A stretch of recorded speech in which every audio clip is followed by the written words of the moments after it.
Cheryl. Cheryl, can you hear me? Okay, great. Just wanted to make sure. All right, I'm going to call to order the October 7th, 2025 Sister City Council workshop. And first on our schedule is a lighting rebate program, and Scott Wood will share information about that. Mayor, Council, we're excited to bring this lighter topic to the council for some of the things we've been discussing lately. Also have with me in support today, they won't be talking, but members of our Dark Skies. We have Raymond Gibbett in the back there in the color projected, Mel Bartels, and Barbara Bajek. We're part of our de facto, kind of Dark Skies committee that have been really instrumental in helping me advise on this lighting implementation. They were very instrumental in getting the Dark Skies certification application put together. Scott Humpert is also part of that group. They've been very helpful to me and to the community too, because there's a lot of work out there and it's more than one staff member can do. So thank you all for what you guys do. So I wanted to bring forward what we hope is a lighting rebate program that we can use to start implementing some of the Dark Skies ordinance that got adopted early 2024. That when we adopted it, when we created the ordinance, it was with the eventual Dark Sky International Community designation in mind. Because in order to get that designation, you had to have certain elements in your lighting ordinance. One of those elements was that you bring all of your non-conforming lighting into conformance in a 5-year time frame, both public and private lighting. The ordinance went into effect about February of 2024, so that means we have about February of 2029. I don't know what happens if we don't get every light fixed. I don't think they come and take our designation away, but they probably want to see that we're making some effort to do that. And so education is one of our biggest tools that we can use to try to get people to go out and understand what the elements of good lighting are, and hopefully make those changes on their own if they have out of conformance lighting, and then not be doing enforcement until the very, very end, and only as a last resort.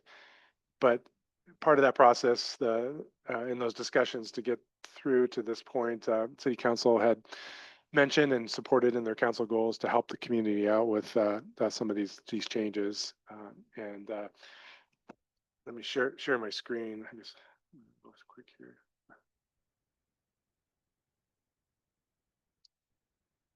I was. Here it is. Let me put the presentation up here. Okay.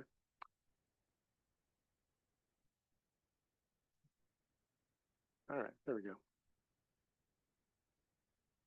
So referring back to that council goal for 25-26 was to celebrate the city's International Dark Skies certification and implement the city's Dark Skies code through community education, incentives, and publicly owned lighting investment.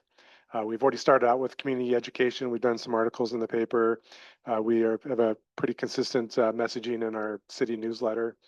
We have some other ideas about things we can do to get the message out there. We've done some talks. We want to hopefully do a talk here in Sisters. We did do a pub talk at McMenamins in Bend. We got invited by the High Desert Museum. That was back in May, and we hope to do one here in Sisters soon to get the word out.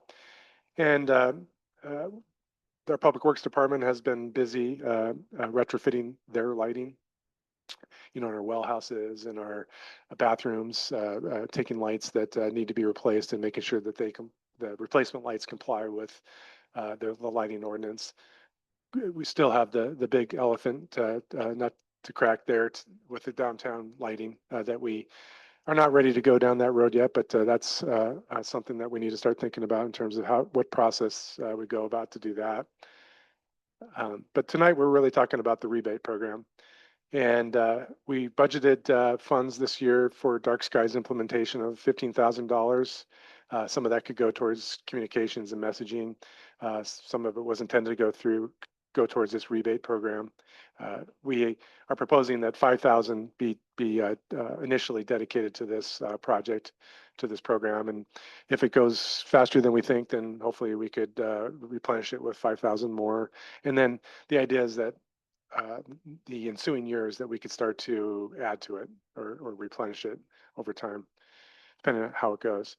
We did look at other rebate programs out there in the country to see what other places are doing and to take what works well. And one of those, or several examples of those, were Truckee, California, which had I think they give out about $50,000, but a bigger community. I think they're 18,000, so quite a bit bigger than Sisters. Sunset Valley, Texas, which I'd never heard of, but is a dark sky community. And then Custer County, Colorado have programs as well. So I included a comparison of what our program would be with what these other programs do to give you an idea of where we would fall. Overview of the program, that it would only apply to Sisters residents and businesses.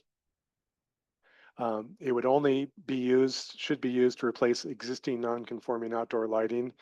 In other words, that we don't want them to be used to replace conforming lighting with just a different style of conforming lighting or a new light that wasn't there before. The idea is to get rid of non-conforming lighting. It would be on a first come, first served basis until the funds run out. As I mentioned, it would start with 5,000. We can always look at replenishing that this year with maybe another 5,000, and then look at next year what might work and might be appropriate. Since we only have 5,000 initially, the thought was that we cap each property owner at $200, so that we could spread that out as far as possible. If we did that, then that would allow up to 25 different property owners to get the rebate. But all this is certainly open for discussion if we want to make some tweaks to it.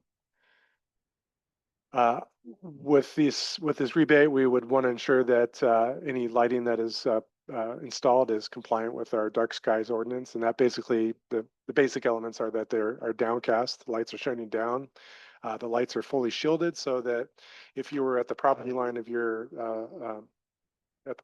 this any particular property, that you would not be able to see the light source from the property line. And then it also have the proper lumen, brightness limitations, and color temperature limitations. In terms of how it actually work, there's differing methods that I've seen used in other communities. Some that just say take a photo and bring your receipts in at the end of the process, and you'll be eligible to get a rebate. My preference would be that they would come in with what they want to install first and get a sign off, make sure it complies before they go install it. Because the last thing we want to do is have somebody think it's in compliance, have us come inspect it or take a photo and for us to tell us it doesn't comply, or tell them that it doesn't comply. So I think that there wouldn't be too much of an administrative burden to have people come in and kind of show us what they're gonna install. One thought was that, and I've saw this with another program, is that it would not apply to purchase of decorative or string lighting, and it does not cover the cost of installation.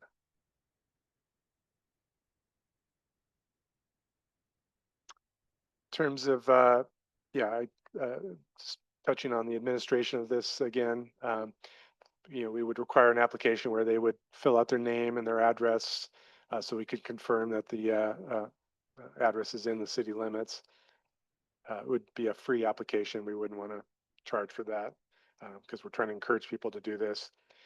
They would show their proposed fixtures, get a sign off. They would go purchase the lights, install them, and either take photos, or it's possible that since we're only talking about 25 initially, that we could do a staff site visit to inspect them as well. I don't think that would take up too much of our time. Then submit the proof of purchase, and then we would forward it to finance, and I believe they said that they could get the rebate check sent out within 60 days. So here's an example of our city-owned building over on Main Avenue that C4C is in now. On the left shows what the lighting was before before we bought it, showing the brightness of unshielded lights, and then the one on the right shows what that looks like after it was retrofitted to a compliant light. So you can tell the difference that it makes. You can obviously still see that there's plenty of light on the ground, but just not shining light out into the street where or sidewalk where it's not needed. So with that, that's essentially the program that we have proposed for you. We'd love to hear your thoughts, questions, and direction on it. In looking at what other cities are doing, the chart you provided, the thing that I saw in there that I like that we talk about here, we really don't have it there yet. There's going to have to be some more information. Is color temperature. That's a critical one, and it's possible to buy dark sky lighting at any of the hardware stores in the area that take a standard thread-end type bulb. And so while we may have a lumen limitation, there's nothing with that particular light to keep the homeowner from taking that bulb out and putting in 100 or 120 watt equivalent LED bulb. So we have to think about how we're going to address that as well. You know, I noticed one has LED certified 3000K, whatever.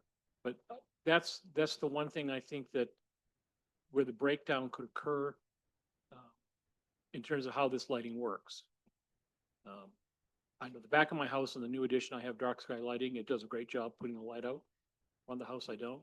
Changed, but there's nothing in the backside lighting that prevents me from putting in a larger wattage LED bulb, which would probably defeat the purpose of what we're doing. Well, I'm not sure how we fix that, but just a thought. Yeah, very true. I guess you could say that if they weren't going from an unshielded bulb fixture to a shielded fixture, even if they do later put in a brighter light, it's still a win for the community. You know, it's still a net gain in terms of darkness, even though we do run the risk of that scenario happening. And I'm not sure how you prevent it. Education, I guess.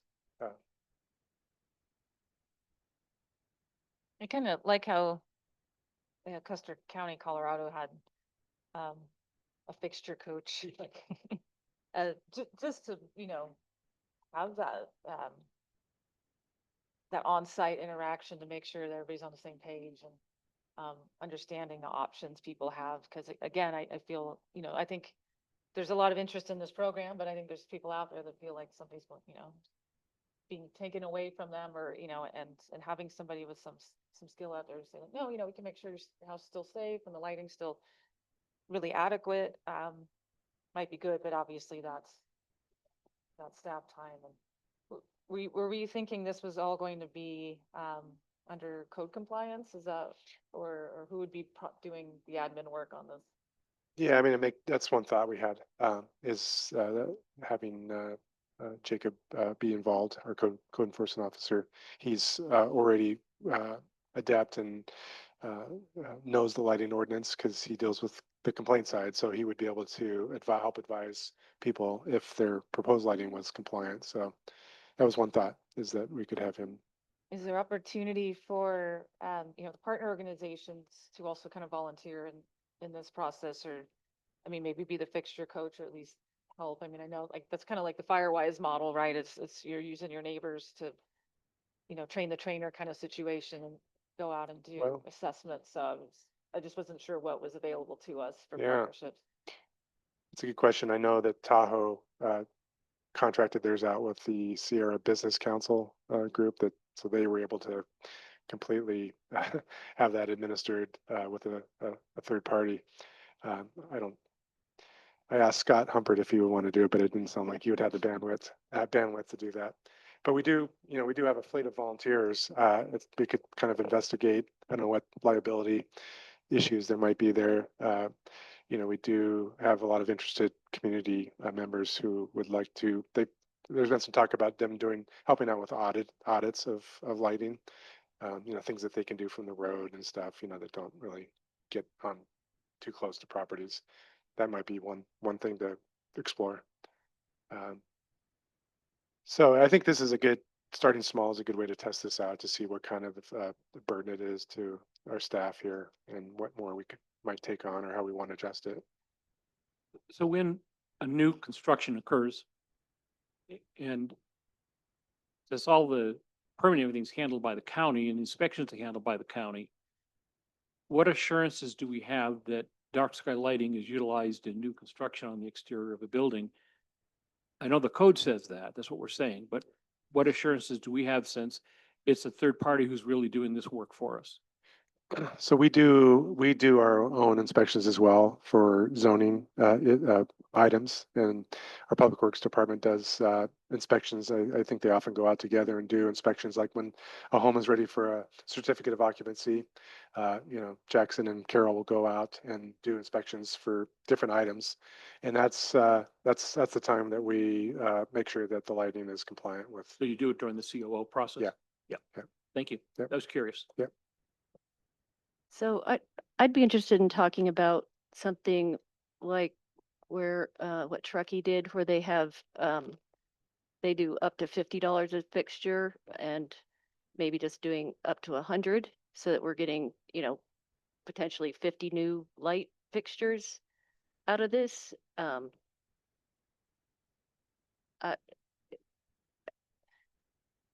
I think it may incent people to be a little bit more frugal on this. I mean, I'm not sure what $200 or $100 buys you. That can be used for installation, is that correct? Well, it's the way we could do it any way we want, but a lot of programs I see, they don't, that doesn't cover installation. Doesn't cover, okay. Yeah. So, yeah, I mean, depending on how many lights you need to replace, Yep. I think, if you're not too picky on your lights, you can find at least 2 or 3 lights for about $200, I think, for Home Depot and in various locations. But if you're not comfortable doing the installation yourself, then you might have to hire an electrician, and I'm not sure how that won't cover all that cost. Would it be worth the city to possibly identify 2 or 3 models at certain price range we think works, and kind of give people, hey, here's 3 that we know comply. And, we could have them in the lobby like we have with our water stuff, our water savings, things like that. And, if it's something that's fairly readily available by multiple retailers, and these lights they do what we want them to do, and we kind of know what the price is, we could have a compliant list of just a really short list, like 3 of them. Say, here's 3 of them, and maybe encourage people to just, because they're inexpensive and they're a known factor, right? Yeah, we've also That's talked. something we could do. Yeah, we've also talked about getting with some of the local providers of lighting, Ace, and I think Hoyt's provides it. And I'm not sure if Bimart does or not, but we had some initial conversations. I think Rima had some initial conversations with the owners of Ace about having them making sure that they carry some dark sky compliant lighting, and that we would actually could put some dark sky sister stickers on there. So when people go in there, they know it's good Totally to go.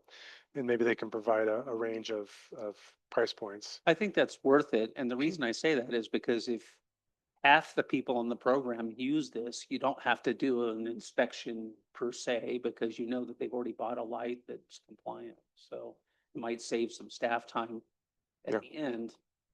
I mean, obviously it's more work at the beginning, but once it's in, and it just has to be reevaluated every year or 2 or something like that. So that's just my one thought. I have a second thought, and this is for everybody really, and that is, most of the people that we hope take advantage of this program are some of our aged population and some of our financially unstable population. And so that creates 2 factors. One, we have to get the word out to those populations, which are the hardest to get to, right? I mean, There's a lot of people in town that own a lot of old houses, even some manufactured ones. I live in one.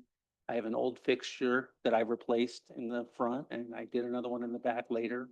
Um, but there are a lot of people that can't do their own work and they might not even know about this program down the road. So I really want to just encourage us during administration, right at the very beginning, that we're finding ways to get that information to the people that probably need it the most financially and offer them the program and encourage them about it if we can. So that's just a reminder, right? Is it possible when we send out the water bill to have it insert in the water bill that talks about, this is the program we're offering? You want to see some examples, come to City Hall. You know, here's the rebate person. How, in other words, getting the word out to everybody that we're doing this. I mean, I don't have a problem with putting in the nugget, but there's a lot of other stuff in the nugget. And everybody looks at that water bill when it comes in. So if there was something in there, we would know that every homeowner at least, and probably renter for that fact, but every homeowner at least, has seen it and has an opportunity to want to participate in it. And I like your sticker idea too, although I don't think we'll be able to get those at Home Depot and Lowe's and the stores in Redmond and Bend, but certainly Ace locally, Ace and Hoyt's probably. yeah, they both, I think, would probably cooperate with us on that. I would hope they would, and I think they would. Yeah. And one thing we can do is we can provide links on our city website to there's other groups that have put together, links to compliant lighting that we could just relink. So that if people want to choose different styles, that they could find out where those are. I want to see if Cheryl has any comments. Yeah, I do. I do like the idea of leveraging our website, city website, because I think it would be helpful to show conforming versus non-conforming lighting, because that could be hard to kind of define. I really like the example, the photograph there of our city building. I think that's a great example for people that they can relate to that. So if we have more examples of that, and then, like you said, Scott, the links to some of these conforming lights would be great. I just wanted to clarify, is the rebate cap $200 per property or per property owner? Or per structure was also gonna be my question, if there's multiple structures or, on a property. So we'd like to spread it out as far as we can. We talked about the scenario where maybe there's somebody that owns multiple properties and comes and gets multiple rebates. So I think the idea is to somehow structure it so that it is only one entity per rebate versus property, because like I said, that could apply to one owner could have multiple properties. So if that sounds good to the council, I think we'll design it so that it limits or maximizes the opportunity for the most number of different people to utilize it. So are you suggesting $200 per property owner then? I guess, yeah, Or- that would have to be the way we would do it per person, or yeah, per resident. Maybe. Okay. Right, well then, or resident / business owner, I guess. You don't want Yeah. an address applying for multiple rebates, right? So one rebate per address, one rebate per person. Whichever That would work for all but say some of our older apartment buildings where we might want to encourage something to occur there. So, yeah, look at what Truckee has, with the multifamily structure language. I'm not too worried about some of the newer properties that have gone up because they would have been hopefully under the dark sky compliant code. But, we have a lot of multifamily residences that have been here for 10, 12, 13 or more years. And those probably could benefit from some, especially the ones that don't have an interior corridor, that have exterior balconies with walkways and stuff. There's a lot of lighting on those. Yeah, and it's up to you guys. My thought on a pilot project though is to focus on the single family roll this out, see how it goes. Multifamily, commercial, some of those businesses, they might have more of the means to be able to do it, right? They might even have facility staff that actually can tackle a project like that, but also the expense. I mean, they would eat up the rebate pretty fast if we allowed them into the pilot. So do we want to focus this initially just on residents then? I like that. As opposed to like a corporation that owns a house, or are you saying not for businesses? Just, Yeah, Do you have some small businesses that, you know, are almost like a single family resident Sure, in that sure. regard, right? And they might just have one light, small, you know, building. I just wanted to clarify Counselor Pellerin's. yeah, because when I first read this and saw that it's going to apply to sisters residents and businesses, I was thinking, well, what if all the business owners make all the applications and then none of our residents get an opportunity? So then I was thinking of a cap for the residents and a cap for the businesses, and it got a little complex. So, since we're just trying to start this out and we're trying to get some education out there, I would be for just limiting it to sisters residents, their properties. So family for home, single family residence, or kind of clarifying that a bit more as opposed to the businesses initially. I'm gonna Or go back. first year, sorry. Oh, yeah. I'm gonna go back to the smaller amount per light fixture. And I guess what I'm thinking there is if it were $100 per fixture, which would give a couple per person, and then they could use that money also for installation. I'm just thinking the installation itself, if people can't do it themselves, probably costs more than the lighting. And that could be cost prohibitive.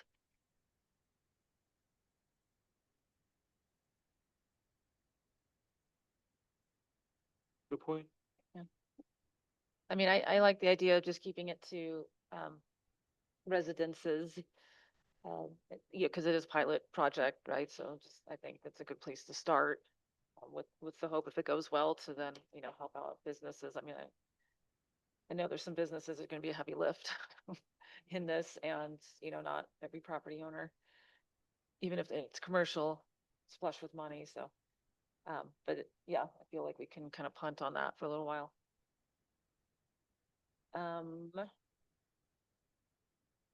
I just had one more thing on, it says it would not apply to purchase decorative or string lighting. I think string lighting is self-explanatory, but decorative, I wasn't really clear on what that meant. You know, holiday lighting or landscape. I can't remember if we define it in our lighting ordinance. I'd have to check, but things that, yeah, are just more, not utilitarian, just more for accent and entertainment, I guess. I'll have to see if we have a definition of decorative in the lighting ordinance. Really, what? Well, I think landscape lighting, we could encourage that, because that can be Yeah. just as bad I sometimes. think the word you're looking for is ambient lighting, ambience. So in other words, I have some string lights on my deck, little Christmas tree, itty bitty bulbs, not the big ugly things that I hate, but, so when I go, I hit the light, I can go with them barbecue, have a little bit of light, not too much. That wouldn't be covered, they're basically Christmas tree bulbs. I buy them at Christmas anyway, what we want to call them. And, so to me, that's ambience lighting as opposed to, lighting on to direct people into your home, your doors, those sorts of things, which tend to be the lights that is much brighter and more likely to create issues with the dark sky thing. I have my own opinion on string lights. That's not really for here today, but, so that's how, when you said that, that's the word I was thinking of when you mentioned what do we mean by that? And maybe that's something that you refer back to the code as to what type of lighting is referred to. Right, And like it's a pilot program, so, Yeah. Perfect. we can fix it next year or expand it or If it doesn't get used, I would love to have, the other way. I'd like nothing more than have somebody come to us and say, we need more money to do this with, because it's gone. Yeah. Definitely. Just, yeah, I think, I think our goal is to make this as easy for residents to understand and interpret and easy enough for staff. So it's not, causing a lot of problems Yeah. for staff and not taking up a lot of your time. Um, Is it, so you said you want to limit it to residential the first year, is it not do multifamily apartment at this time? Is that correct? So basically our code defines anything that's 4 units or less is anything 5 units or more, I should put it that way, is multifamily. So, safe to limit it to single family duplex, triplex, quadplex kind of for the first year. yeah, I Yeah. think that's a good place to draw the line Okay. for now. And honestly, if we wanted to get it to more people, I am not against the $100 instead of $200. That gets us twice as many. Because I'm just thinking, for a lot of people, it's just like the front porch light and maybe one back door light, or side door. That's usually the most, the ones that create the most offense, obviously, other than string lights. And then, we'll go from there. Yeah, I'm There's- Try to open to keep, that. I like the idea of keeping it super simple. It's like, hey, everybody's got 1 or 2 lights they could probably fix, not me, but other people. Yeah, and I guess the goal is, are we trying to, fully fund the purchase of the light, or is it like, are we just, helping out Incentivizing. 50% incentivizing it, right? So, I mean, yeah, I'm kind of open to the $100 idea. That's still a nice chunk of change. And it gives us the opportunity to reach more people. I mean, I think we'll probably learn a few things in the first few it's- months pretty quickly. As a person who's very comfortable in installing that kind of stuff myself, $100 is nice. If you have somebody who has no clue what a white wire is, what a black wire is, and what a green wire is, and where the circuit breakers are in their home, you want a professional doing it. 100 isn't going to get them there, and that may be enough of a difference that they won't try to do it. So, how do you do this without making it too complicated? I don't know. I like the idea of reaching more people. Don't get me wrong there. But do we offer a waiver or a hardship or something if somebody, is unable to do that work themselves and has to hire an electrician to have it done to bump it up? But for the average homeowner who's capable of doing it themselves, it's the $100. And But then- this is just for fixtures, though. We're not even considering giving money for an install, right? That's, well, Go ahead. I want to hear from Jordan, Well, because he was gonna say something, sorry. I think though, there's a good point about trying to keep this simple, right? Because I know some of the questions that pop into heads is, should there be income, qualifications, right? Like, do we really want to subsidize people that can afford, light? And then you have the question of $200 can actually go pretty far if you're just going to Home Depot and grabbing, your standard dark sky compliant light, right? But then there's You're home. you're going to Ace. Going to Get Ace. it. Well, I Yeah. went to Ace yesterday. They don't have a big inventory yet. Shop local on I that. was looking for dark sky lights. But then you have, the case where a home might have 5 lights that they're replacing and can use all $200, versus somebody who, gets the light for $40 and only gets a $40 rebate. And it's like, well, my neighbor got 200, for 6 lights. But yeah, I don't think it's necessary for this pilot to get into that kind of detail. Like, we just want to encourage everybody to get updated fixtures. Doesn't matter what kind of house, what kind of light, like, just come on in, show us your receipts, let us rebate you for doing that. And the incentive to do it now is that you get the easy, no frills, no rules, no regulations, no stipulations program. Yeah. Once we've done this for a while and we start putting rules, regulations, stipulations, then you have to jump through the hoops. So do it now and avoid the hoops. Yeah, and I think the trouble with trying to pay for installation and things like that is now you're talking about, are we going to require them to get 3 quotes? Because we don't want to rebate somebody for getting their, cousin to do the installation at a high price, all that gets really complicated. I'm very expensive. Yeah, I mean, we could probably point people to local contractors if you need help installing fixtures and like that. Well, actually, that's an interesting thought down the line. Might be have discussion perhaps with some of the local contractor groups and see if they're willing to provide for this sort of a service. some kind of a fixed rate to swap out a fixture, as opposed to the typical hourly rate of $150 or $200. Right. Just a thought, if there was some kind of a, just like you sometimes have for other kinds of things. But that's, again, down the road. I think the thing we do now is do it. Yes, okay, so where, yeah, where are people thinking about the 100, 200? I'm okay either way. How do you feel, Michael? I want to get as many as people as possible, but I don't want to water the program either, so I don't.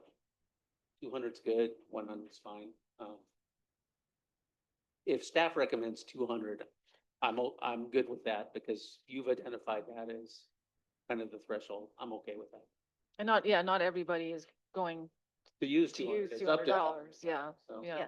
No, my original, and I am fine with $200 is not something I'm that concerned about. It was more that people could get, each light would be $100 with a $200 maximum per person household. But I'm fine with just leaving it at 200. Let's see what happens with the first 25 plus. Hopefully. And we'll have some data to look at, see what people are doing. I mean, at this point, we're just gonna see what happens. I mean, we don't know what people, I'm gonna suggest $151.72. yeah. You would, Gary, huh? Yeah. One particular light. Cheryl, do you have any final thoughts? No, I think that sounds good. Let's just get this piloted and we'll go from there, what we learn. A little more on time too, look at that. All right, and stick with the 200. Yep. Sure. Okay. All right. Awesome. So we went Thanks, Scott. all in a circle. I want to thank the Dark Skies community again, Oh, yeah. guys. I mean, it's been fun working with you over the years already, but we more work to do. Let's keep on. There Yeah. might be some opportunities for, helping these people out, change them out or whatever. I think there's a lot of people around here that would want to help them install them and help them, pick up the fixtures even possibly. I would say Okay. you guys are a bright light in a dark world, but it's better to say you're a dim light. Yeah. Okay, Gary. Thank you, Scott. You gotta take it when you can get up. Yes.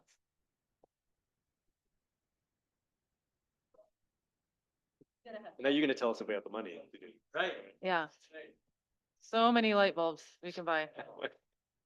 All right. Next up, we have our quarterly financial review with Joe O'Neill. Okay, Yeah, thank you. pie charts. Pie charts galore, Yes. actually just one. Just let me share my screen here. Hold on 1 second. More spreadsheets. Got a lot of windows open. There we go.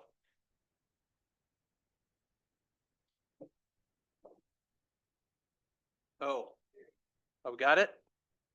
All right. Now I'll try to, I feel bad I can't stare at that, so I'll try to look at it as best as I can here and look at my own screen. So yeah, thank you. This is going to be the fourth. Oh, that's good. Bigger. Can you not see? This is the fourth quarter financial. So a lot of the notes in here you'll notice have kind of followed the trends that we've seen kind of throughout the year. So just to kind of cover the revenue line items here, the beginning fund balance, again, that's fixed. So that has not changed since the beginning of the year. Same with property taxes, more or less. We have a little bit of the prior taxes come in fourth quarter and throughout the year after the lion's share of them in November. So those were obviously favorable this year, just like we've noted before. Kind of split by the city and the URA, quite frankly. Just a little bit of a higher assessed value than we estimated from the assessor way back. And then the new property taxes should be out here in a couple weeks, so that'll be interesting to kind of track that and see where we're at for next year as compared to what we projected. So I look forward to that in the coming meetings. So franchise and park fees. Right here, those came in at a favorable rate, largely due to our franchise fee income, and then our overnight park had another really good year there at the campground. And so, those are all positive things there. No kind of red flags or anything of that nature with the franchise fees. Those are again buoyed really in the street fund by our CEC franchise and some of our other providers, but that CEC franchise, ever since it went to 7%, it really, really helps out that fund, which is great. Miscellaneous and other income, that's largely driven by our interest income, especially this year. We're still holding at 4.6%. The reason that is a little bit more than we thought, because we had a lot of capital projects this year. So with the capital projects, we expected our cash balances to go down. We didn't spend as much money as we projected to in those capital projects, and so that bank balance stayed high, and so we got a lot more favorable interest with that as well. And we always kind of try to shoot that conservatively with an interest rate, just to kind of make sure that we're not over projecting. Local gas tax right here, we've seen this trend kind of throughout the year. It's been a little bit lower. I think it's kind of hovered around 96, 95%, a little lower in kind of this fourth quarter here. Interesting. I think we're just kind of seeing the trend that we've talked about before, more fuel efficient vehicles, electric vehicles, things of that nature. So something to keep paying attention to, that's a big component of our ability to do overlays and a lot of the activities we do in our street fund. So, just something that we're definitely monitoring. And then please feel free to interject any questions you have. Okay. I don't want to just run here just myself. SCC income. We actually got pretty darn close to the SCC income projections. Those have been kind of all over the place in the prior years. And that's for a variety of reasons. Sometimes we have, great development, commercial development can really lift those funds up and those receipts. And then, so the water and the sewer SCC, both of those receipts came in near projections. Park SDCs, since those went up quite a bit this year because of the master plan update, we projected those to be a little bit higher. But we had some commercial development that doesn't typically pay Park SDC, so that's one of the main reasons why those were a little bit lower. And then moving to water receipts, sewer receipts. So the variable rate increase with water receipts really did affect that fund. If you remember, we went from $1 per 100 cubic feet to $1.24 per cubic feet, and then this year it's $9. So we have seen that take effect and benefit the fund quite a bit. Only 14%. So you're not hitting the ratepayers too hard. I think a lot of them have adjusted from that also. And then sewer receipts again, I say this I think every quarterly are a little bit more linear, where you have just a standard rate charge for residential customers, and then your commercial customers also have kind of a fixed charge. And then another big line item in our general fund, transient room tax. This we actually, if you remember in the budget process, we were about 1.159 million, and we got pretty darn close to that in the actual 1.158.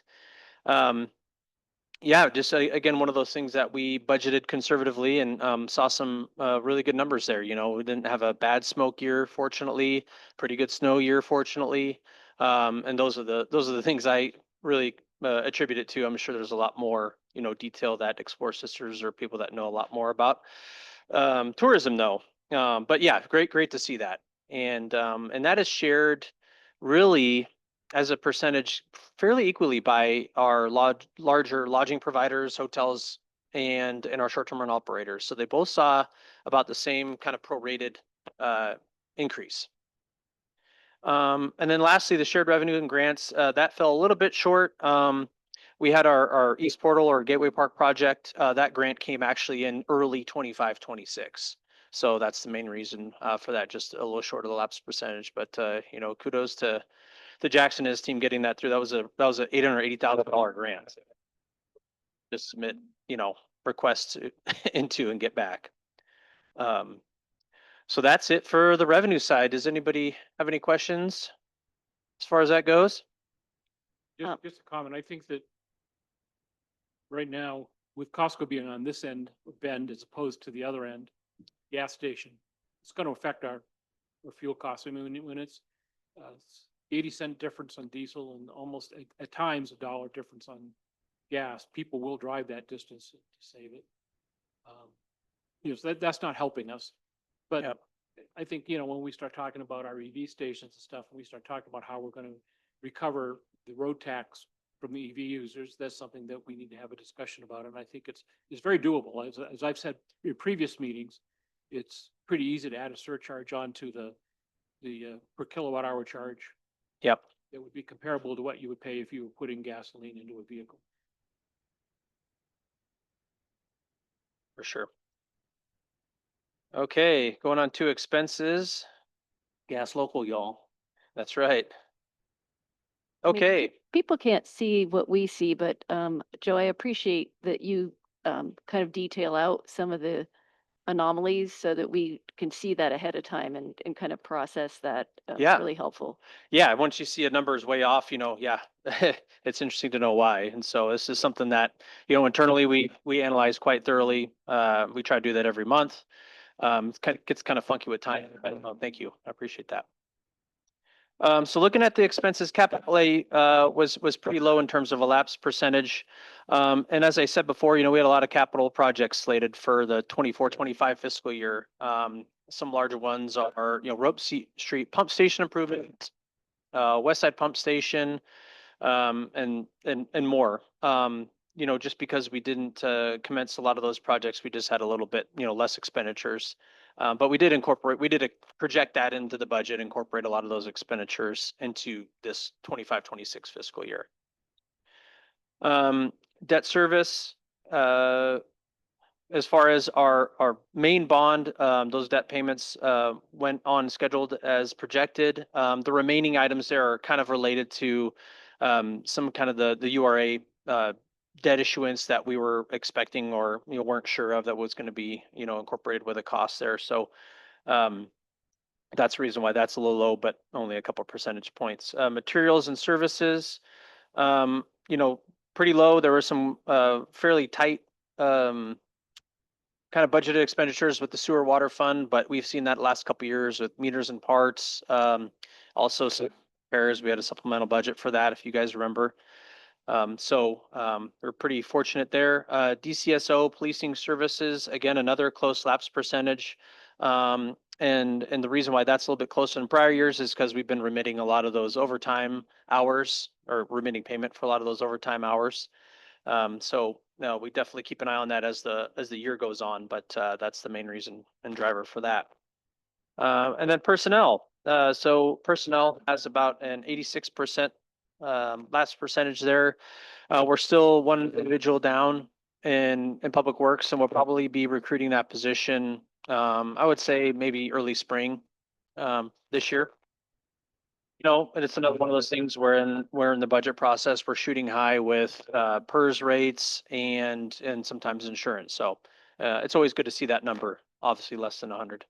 And then grants and pass-throughs, that 180,000, that is a housing grant for the Lark Street Commons, I believe. So I think we maybe got a little ambitious on that in the budget process, and we'll kind of monitor, that process as we go through this next fiscal year. And then interfund transfers, if you remember, those are basically other funds providing funds to the City Hall debt service for City Hall debt service. So that's kind of the interfund transfer there. And that's on the expense side. So all good things. All the expenses are 100% or below, so that's always good. And most of the revenues were above 100%, which is always good. So Quick congratulations actually to you staff. The part I always look at when I spend it is into the job or materials and services. Those are the things that really are costs that can go up and down and up and down. If you have folks with a spend mentality that is high, save mentality, that number can be low. And so I think 82% at the end of fourth quarter is very good indication of strong, smart fiscal spending and decision-making on the parts of staff and managers in the departments. So, because all the other costs, personnel services, policing services, capital outlay, those are all kind of fixed based upon the budget we put together. yeah, You ever see a lot of skewing is in materials and services. right. So congratulations to everybody who works for the city in keeping that number not only below the budget, but at a very reasonable level. Yeah, thank you. Yeah, we do have a lot of people that keep a close eye on that, so appreciate that. I have a quickie question. How long before City Hall's paid for? We have 3 years. I believe it's 20 or almost 3 years, 2029. Pretty sure. Pretty cool. Right. Cheryl, did you have any questions or comments? That's right. No, just thank you, Joe. Yep. Yeah. And any other questions after this meeting that come to light, finance is funny that way. You wake up in the middle of the night and, there's a finance question or an I idea. know, That's why I text you. Yeah, that's right. dream about, Thank you, or the rest of your department as well. Will do. yes. Yep, thank you. Yeah. No, this looks great. I was telling some people went to the, League of Cities conference last week and, and we've also heard this from our small cities meeting and stuff like, they think that 2/3 of the cities in Oregon are, coming towards that financial cliff. And we're not one of them, which makes me feel really good and really proud of staff and city and people in the community. It's a team effort and Yep. I would like to stay really far away from that cliff as Yeah. much as possible. As would we, for Yeah. sure. Well, thank you for all the hard work. Of course. Yep. Okay. Well, with that, I'll adjourn the workshop and we'll start the regular meeting at 6:30. If that's enough time to turn the room. Sure. Okay. Thank you. So we can get back up again. Yeah. All right, I'd like to call to order the October 7th. Yeah, that's what I thought. October 8th. What was this say? I know. Somebody, 7? Yep. Yeah. What does? Stop. guidelines in motion. Yeah, it's okay. Stop living in the past, man. All right. It is now. I'd like to welcome everybody to the October 8th, 2025 Citrus City Council meeting. I'll call this to order. Please join me in the Pledge of Allegiance.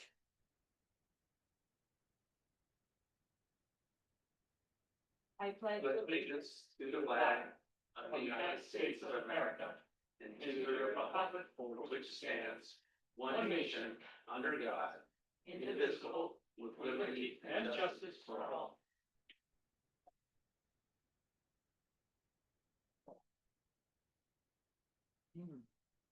All right, roll call, please.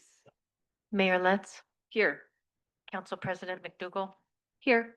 Councilor Predin, Go Mariners. Councilor Ross, Present.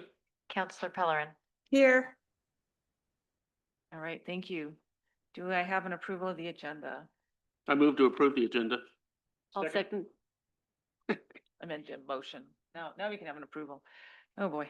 All those in favor say aye. Aye. hi. Okay, thank you, Cheryl. Cheryl? Yeah. All right, do we have visitor communication today? Yes, first up Kathy Russell.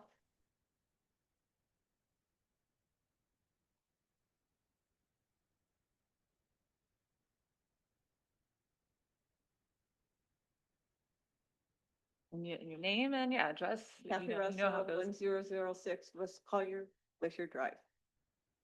So 2 weeks ago, I asked the question if MMV would have been zoned MUA 10, qualifying it as a priority 1 property, would the UGB steering committee have included MMV in their recommendation? And I assume everyone knows MMV and I don't need to break it down. Since then, I've gone back and reread the summaries of the steering committee and the letter submitted by Brooks Resource Corporation and CC Construction. If you look at the pros and cons of MMV discussed at the committee meeting, you will find pros, a promise of affordable housing, schools and downtown nearby.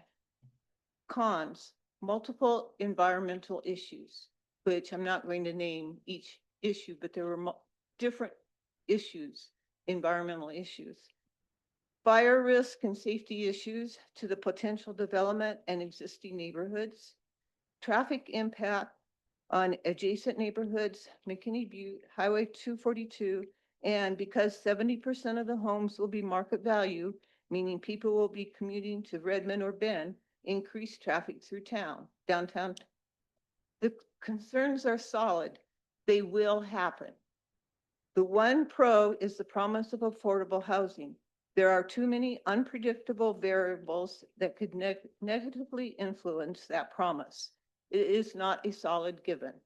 It is easy to see why the steering committee made the recommendation they did and why the planning committee supported that recommendation. There is something even more important than delays of the UGB process. That is faith and trust in the process of meaningful community participation. During this conversation, it has been assumed the concept area planning stage would endorse the 58 acres as residential zoning. What if the outcome of the concept area planning stage recommends MMV include conservation restrictions similar to what the county recommended, or determine that part of MMV would make for a great passive recreational area to complement TCC, Trout Creek, and wildlife migration, or require a community defensible space? Will council ignore recommendations from this process too? Whichever way you go, you face appeals and delay thanks to MMV's inability to apply for a rezoning in an appropriate timeframe. City council needs to trust and honor the work that the steering committee has done for the last 18 months and the endorsement from the planning committee. What is at risk is jeopardizing the community's faith in meaningful community input and participation. Approve the proposal concept A.A and let the chips fall where they may. Thanks. Okay, thank you, Kathy. Therese Kohler.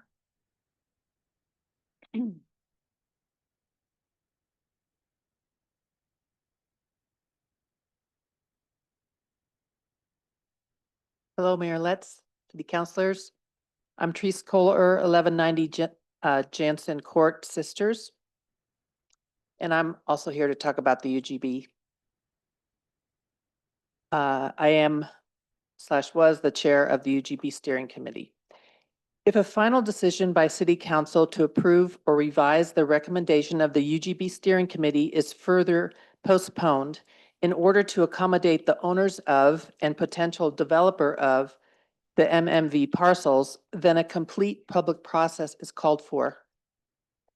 The existing members of the UGB steering committee ideally would be invited back to revisit / review the evolution of the decision that led to our original recommendation.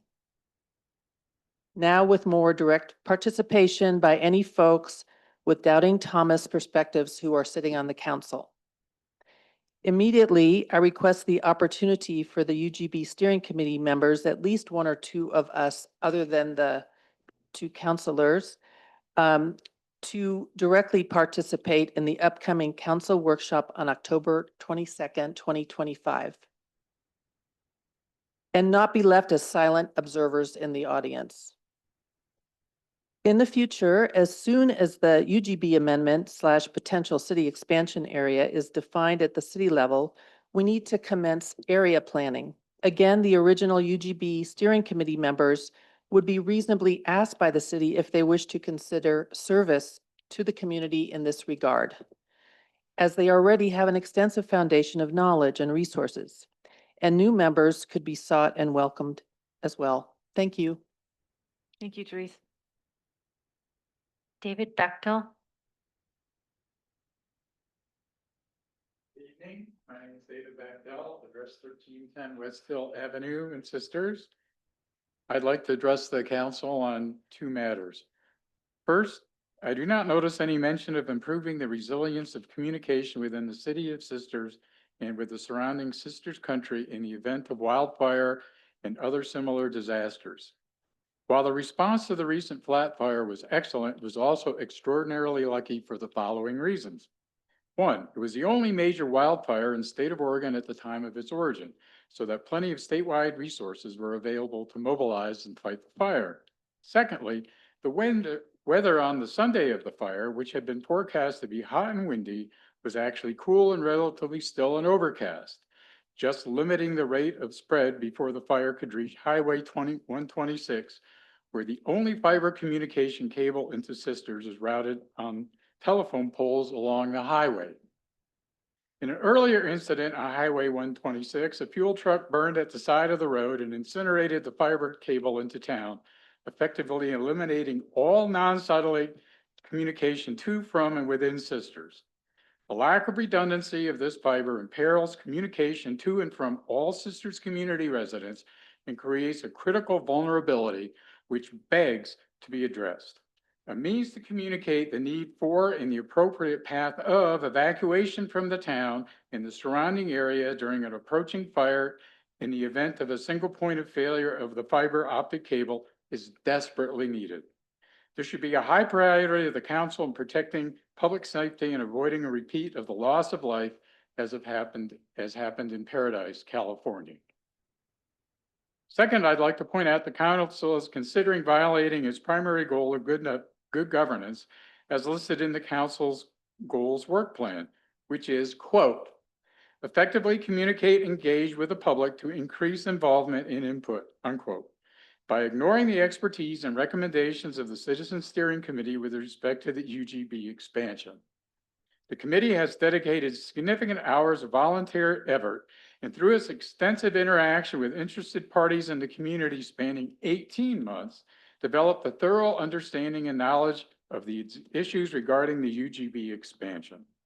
The City Council now seems to be weighing substitution of its own admittedly less informed judgment regarding the inclusion of the McKenzie Meadows Village property in the proposed urban growth boundary, substituting that for the steering committee. If unanticipated changes in the availability of properties to be considered have occurred since the original study, which may impact its recommendations, the UGB recommendations should first be referred back to the steering committee and then the Planning Commission for reevaluation by those members of the public most extensively involved in the process prior to subsequent action by the City Council. This would demonstrate the council's dedicating to meeting its goal with respect to good governance for the Sisters community. Thank you. Thank you, David. Michael?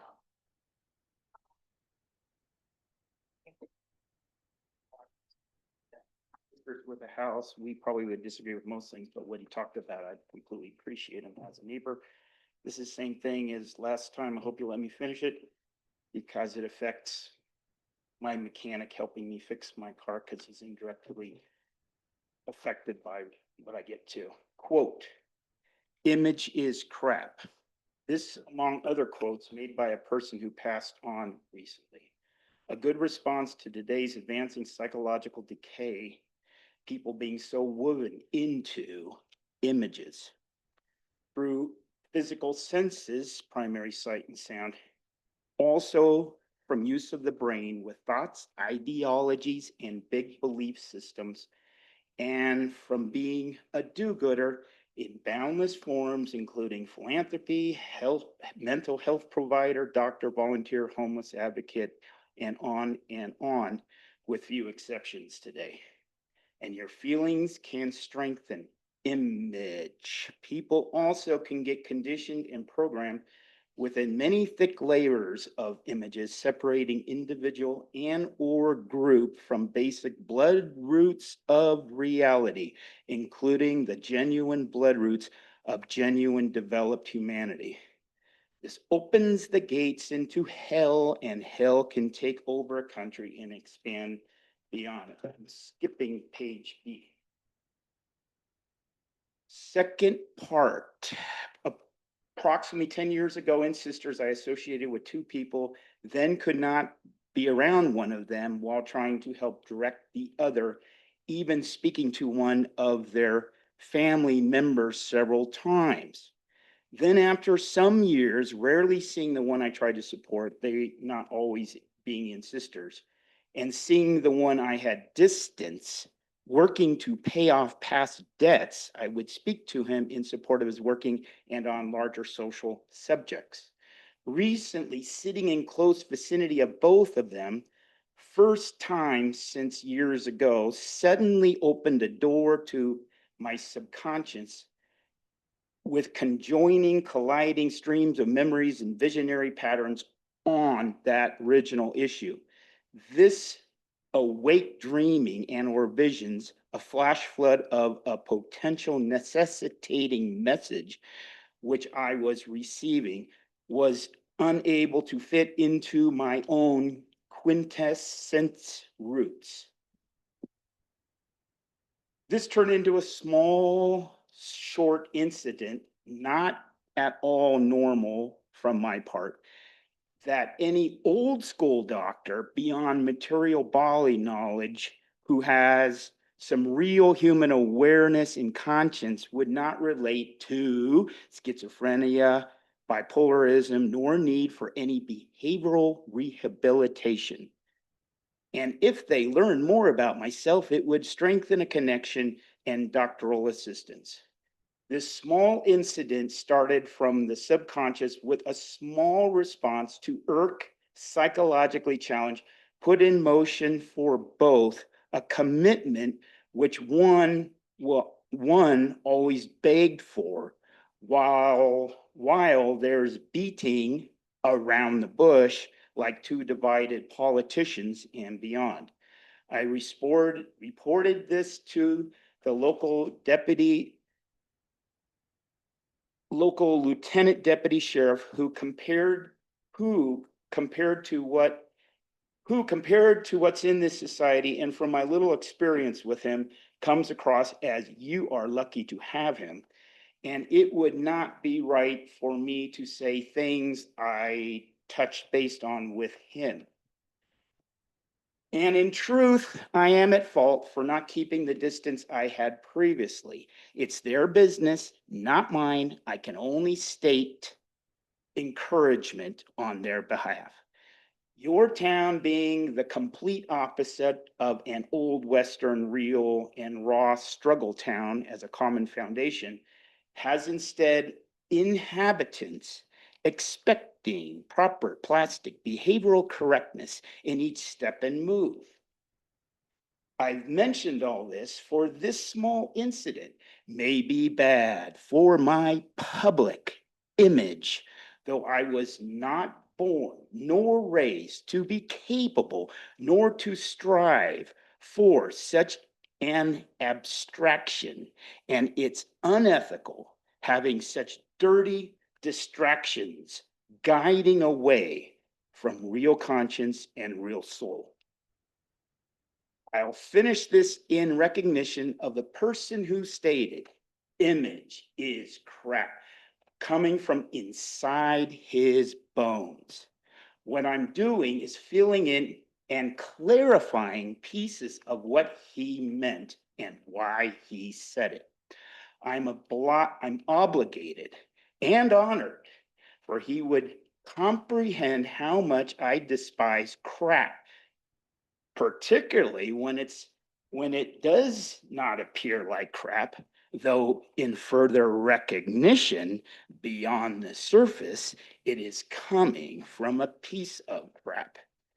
With image taking over, the worst effect is the destruction of this planet. People are only one of countless sentient life forms. Are you almost done? I'll Yes. just give you a few more seconds. While creating the most and the very worst and the genuinely evil crap. He would want me to say that. All right, thank you, Michael. Sharon Booth.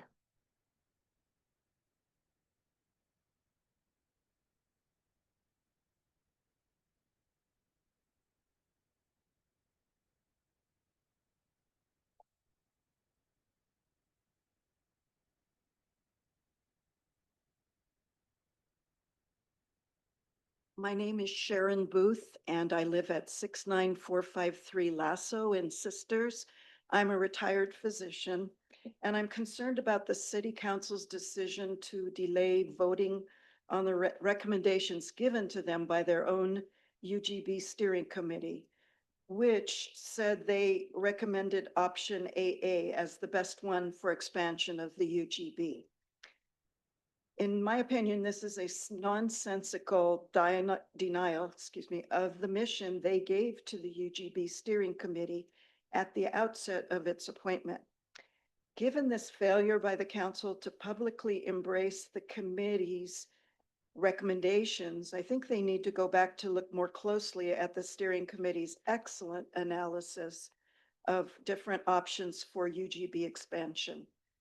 I suspect that not all council members have been able to fully study those detailed and complex reports. In fact, some members have stated publicly that they don't need to review the information because they've already made up their minds. To my knowledge, the claims of the landowner and his proponents for adding the requested 58-acre expansion of Mackenzie Meadows Village to the UGB have not been evaluated for accuracy by a non-biased entity. And that needs to happen before any decisions are made to include MMV in the expanded UGB proposals. For instance, and this is important, the landowners claim to have obtained permission from Tollgate Development to use the old Forest Service evacuation route is false.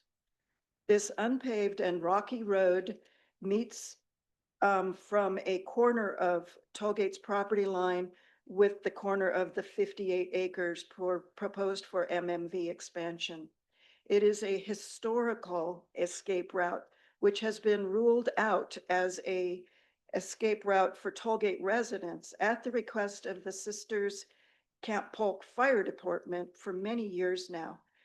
Why would it be appropriate now for the roughly 500 to 750 extra vehicles needing to expand the adjacent and large MMV in a wildfire situation? There is no public record of the Tollgate HOA ever entertaining such a request from the MMV representatives. This false claim alone is reason to carefully and publicly evaluate all aspects of the MMV landowners' statements, including the public statement by Mr. Rick Diener at the special council meeting about the steering committee recommendations, wherein he promised and swore on his good name to build affordable housing at a new expanded MMV. There needs to be a legal commitment on record of that promise before MMV can be expanded. Thank you very much. Okay, thank you, Sharon. There are none Okay. other and Okay. no on Zoom. All right, thank you. All right.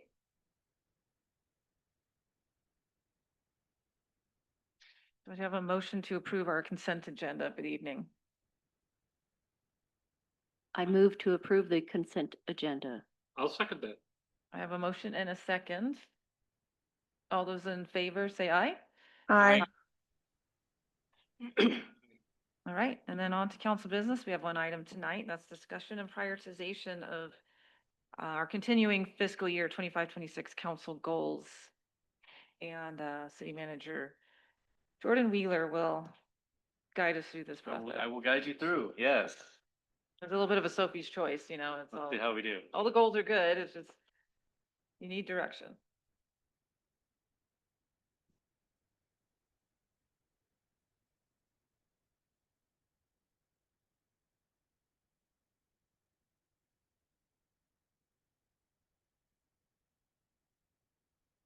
Well, that's a good intro. These are all your council goals, so they're all priorities for us as a city and your staff. But I think what we've, in conversations with councilors and the council president and mayor, I think it became clear that it would be helpful for both council and staff if we had some more, I think, clear direction on how the remaining 8-9 months in the fiscal year looks for council agendas, staff workloads, and more importantly, council workloads. You know, we only meet twice a month. Some of those are interrupted by vacations and holidays like spring break and Christmas this year. So there's really a limited amount of time that council has the opportunity to have workshops, to study issues, you know, dive deep into conversations about policy, do public input opportunities like open houses and town halls and things like that. So we thought it would be helpful for the council and for staff to go through a prioritization exercise where we look at your council goals, give you an update on the work plan, on the different actions and tasks that are involved with the council goals, did our best, try to give you a sense of what the level of effort for these council goals are. So you have that kind of information as you're looking at prioritizing goals, like, oh, wow, yeah, there's going to be a lot of meetings associated with this, or we're going to have to hire consultants and, form a committee and do things like that. So you have an understanding of the level of effort for both council and for staff on these goals. So that as you're weighing, like, what's the most important thing that you think for the city that we should advance first? You have that information about, okay, what are the costs? What is the time? What's the workload? And in particular, like looking at the workloads across departments too, right? You'll notice a lot of goals fall into one department or another department, and that's, on us to kind of work together on how we balance that, right? To make sure that we're not overloading one department in particular. And, you've heard me say this before, we don't want to set you up for failure. You don't want to set us up for failure. We want to work together to make sure that we're accomplishing what we set out to do when we set these goals back at the beginning of the year. So, as you know, you set goals after the start of the year. We have these goal setting retreats. We get public input. Meet with staff. Council has a day-long retreat. Then we adopt those goals, usually a few months after the start of the year. Those goals then get incorporated into the budget. So we always present the budget with the council goals in mind. If here's what we're paying for, is what we're accomplishing. This is how we propose to do the goals. And then we develop the work plan for goals. There's an expanded version that sits with us during the budget process for other things beyond just council goals, right? Because there's a lot of other things that the city does on a day-to-day basis, or other special projects that have been continuing. And then we went through this exercise, as I talked about, with that level of effort, talking about, costs and studies, analysis, public input, council workloads, staff workloads, all that data gave to you. And then we rolled out just a brief survey, which thank you for taking that survey. Hopefully you found it helpful to have this information, and then being able to go through your goals and rank those from 1, a low priority, to 5, high priority. Hopefully everybody did it in that way. I did. 1 was high priority. Yeah. 5. Hope not. And a couple of things in there, you might have noticed that it didn't include all the goals. There's a few reasons why. A few of those goals were either accomplished or soon to be accomplished, right? We've gotten a lot of progress on that, and it wouldn't make sense all of a sudden they'll stop. So made some assumptions there that we didn't want to give you, a full 11 pages of things to have to do a survey on. A couple of the goals are things that are, in progress, in the sense of they're capital projects that have been started, they're under design or under construction. Didn't want to have you to try to compare how that goal weighs against other goals if you're looking at your workload for the next year. And then honestly, some of those goals doesn't land in your lap a lot in terms of your workloads, right? I'm talking about public infrastructure in particular with Paul's projects. High, level of effort for him and for the city to manage those projects. But in terms of council, you provide oversight, make sure we're communicating, make sure we're on time, under budget, and things like that. But in terms of, public input and, studying workshops and things like that, those things are kind of on their own track. And then again, the objective for tonight, and going through that survey, is to provide direction to staff, and then also, you all have a better sense of what to expect for the remainder of the fiscal year in terms of things getting on the agenda and the work plan. When are we going to see, X come back to us? When are we going to have that workshop on, goal, A versus goal B? So this helps us plan our work as we look out to the remainder of the fiscal year. So I did share late in the afternoon, once all the goal results came in, Thanks a lot. the results. So, we have the survey results with your comments too, which I thought were very helpful to kind of get your take on things. Instead of just doing the weights, you can actually give us a little more comments on that. And then, really this is kind of like a workshop.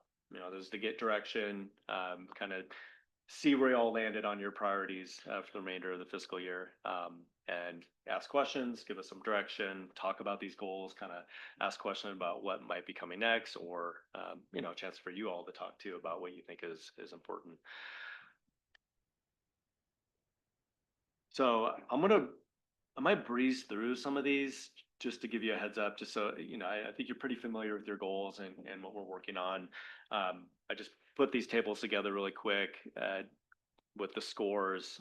Those are the averages. Again, 1 being low priority, 5 being high priority. Again, all of them are priorities. This is more about how do we balance our work throughout the year.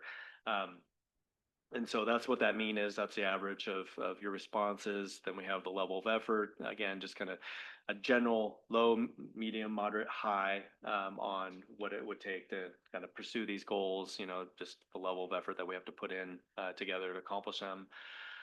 Wildfire mitigation, community resiliency, a couple questions there in that survey with those goals. You know, the first one, it's a high level of effort because we're talking about the kind of the next steps of the defensible space, right?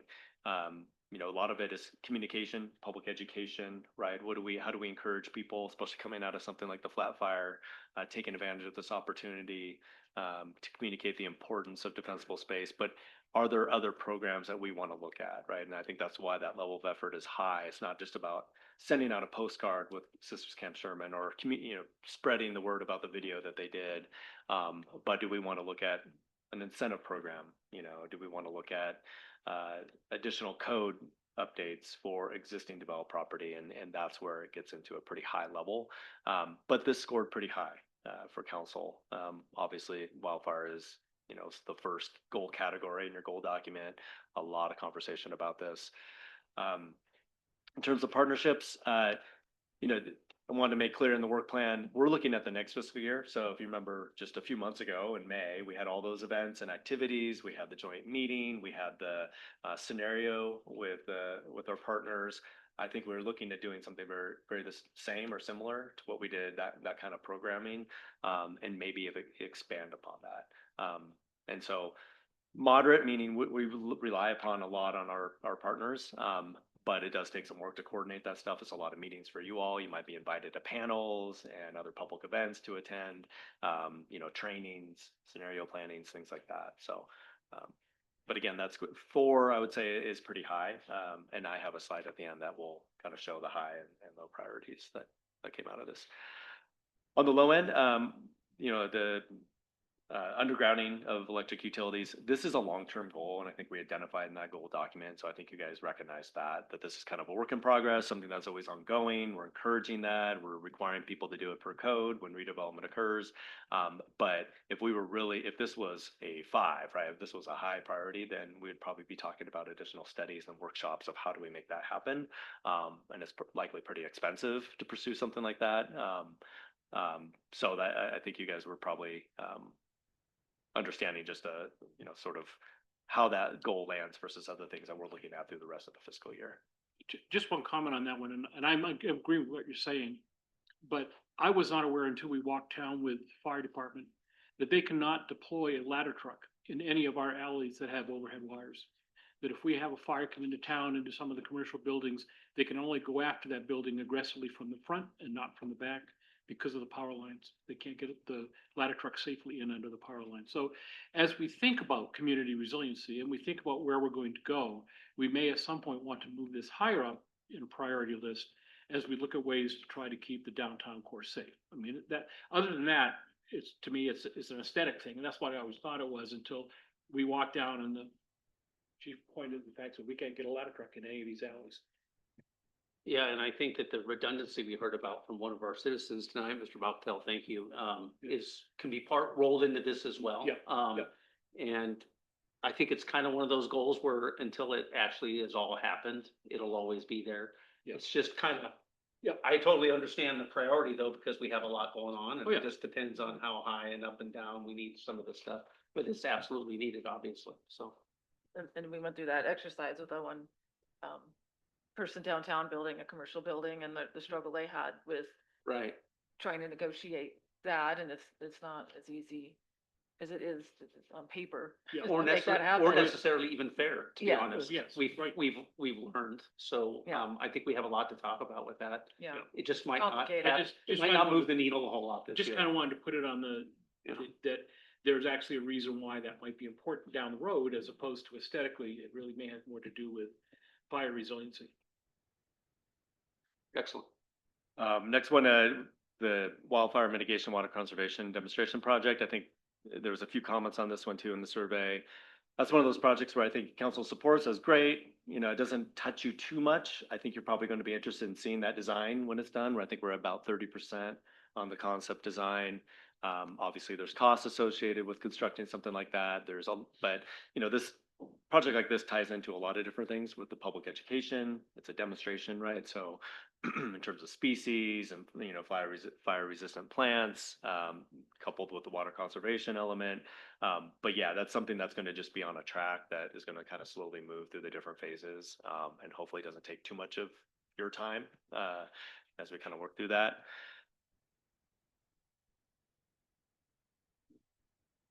There we go. I just want to say that, personally, and I'm not speaking for everybody, obviously, but I don't personally have concerns that I'm being overloaded. Good. Okay. Just wanted to say that. So it's not like I wouldn't want to do something because it would take a little bit more of my time. So just want to be clear on that. I think, and I agree, and I think I'm more worried about their time. Yes, Yeah. absolutely. I think that's I really, just want to, we all worry about your time, not about ours. At least Yeah. I can't speak for Van, but I speak. Well, I mean, our time is associated with your time Yes, for a lot of yes. these things, Yeah, right? of So, I think for us, like, we're just trying to be mindful that there is only a couple meetings per month. You're very generous your time in terms of special meetings and events and things like that. And you know, we appreciate that. We also don't want to make that a requirement for you to show up to extra events and extra meetings and things like that. Also keep in mind with, you know, what we're trying to balance too is a lot of these items that are like workshops or policy development does take staff work, right? And so staggering them back to back sometimes can be hard for one staff member to, you know, turn around every other week and run through a policy development or a workshop. And then some of these, as you are probably familiar with the last couple of years, go through other commissions or committees, right? So, you know, you're waiting to go through a planning commission or a parks board or something like that too. And, you know, that puts work on staff to take that through, but also you all, right, to kind of wait for that to come through. Housing, livability, and growth. So we have a lot of goals in this category. This is, you know, about half of what we do as the City of Sisters is things within this category. A lot of these did score high. Obviously, the highest ranked goal right now is the UGB. And in particular, once we are through you know, with the UGB process and identifying the preferred alternative and submitting that application, then we're going to start, you know, work on that area specific planning, which is in the scope for the consultant. And there is sort of a timing issue on that, is that it will be the next phase once we have identified the preferred alternative, so that we start planning the areas that are in that expansion plan. So that is in the queue, but I'm pointing that out because it is, you know, highly ranked for the council, but it's not something we're going to bring to you tomorrow. We have October 22nd, November 5th, see where we go from there, and then begin work at some point this fiscal year on that area specific planning. Annexation criteria also was scored really high. That's another thing that I think we all share, that sort of interest of we need to have that in place before we have an amendment that's approved, right? And we don't want to be caught flat-footed with applications being submitted for annexation without having updated criteria, making folks wait until we roll through that process. And then the additional strategies. Oh, Cheryl has her hand up. Yeah, can you hear me? Yes. On the annexation criteria, as I was making the scores here, I was considering that this is through fiscal year. And in my mind, annexation, we still have so much to do still, as far as first deciding on what the UGB amendment is going to be, and then following up with this area specific planning. So I kind of felt like there really wasn't enough time to even begin looking into the annexation prior to end of fiscal year. So that's the only reason why I scored that one lower, because I didn't think there was enough time in the calendar for this to even happen. I think you're probably right that it's ambitious to say we're updating the city's annexation criteria. There might be, begin to update or start the process, right? I could see a workshop with the planning commission or something starting by July of this year. Again, it kind of depends on how the next couple meetings go with what direction we're going with the UGB. But yeah, I think I recognize that with how you scored that, and it's similar to the other one, right? It's a timing issue. We recognize it's high priority, but that will come with how the UGB plays out, right? The monitor, reevaluate, consider implementation of additional strategies of the housing plan efficiency measures report. 3.8, overall is a pretty high level. I think it's because if you're talking about, affordable housing supply, and things like that, this is a, important thing for the city to continue to focus on. This goal, along with these goals, are sort of all intertwined. And I think I understand why the Affordable Housing Advisory Body and the additional funding sources scored a little bit lower, because I think you guys appreciate that there's a bunch of planning work that needs to be done before we can really jump into a process that involves multiple stakeholders and committee meetings and analysis of what are we going to really seriously look at in terms of affordable housing funding. So again, this is a priority, but it's something that I think you guys appreciate, that we have some other planning work that we want to work through before we jump fully into something like this, which I think we do appreciate some breathing room through the holidays before we roll on this. But there is back to this other goal, there is an opportunity with a couple of the grants that we're receiving that, there's going to be some code updates that we're going to be looking at. We have the opportunity to look at our code in terms of, some of the new regulations on housing that the state has passed down over the years, subjective criteria that we want to clean up. So that now, with having a couple grants that we're receiving for the infrastructure planning work in the UGB, and then the code updates, the code audit, some of this will be kind of wrapped into that work. So that will be starting at the next, after the start of the year. So there'll be a chance to kind of make some progress on this. I think on some of these, including, maybe an affordable housing advisory body, like we do not necessarily have to be the convener of some of these topics, which was something I was kind of factoring in. I mean, there's things that'd be great if we had the bandwidth to do, but some of these, we just don't have to be the lead. I think we have to participate, but we don't, have to carry the heavy weight of it. That could be one of them. There's definitely a lot of entities that could take the lead on that. Love to look for volunteers on. Yeah. Yeah, I think that's right. I mean, in terms of community, eventually, similar to like the houseless, partnership and stuff, well, there is action items that do fall in our laps, right? At the end of the day, if we are seriously considering code changes to facilitate more affordable or congregate housing or, dormitory housing, funding options, things like that, it's going to come back to council and require workshops and studying, like, maybe some public input too, like, will construction excise tax work or not, right? So, this is kind of the first step to get that body together to kind of present to us and the council, recommendations that they think would work here. There is like the Partners for Affordability in Central Oregon. I mean, there's other groups that are doing this type of work. I think we always just look for the Sisters Way when we try to take on these challenges and look locally, but it's a good point.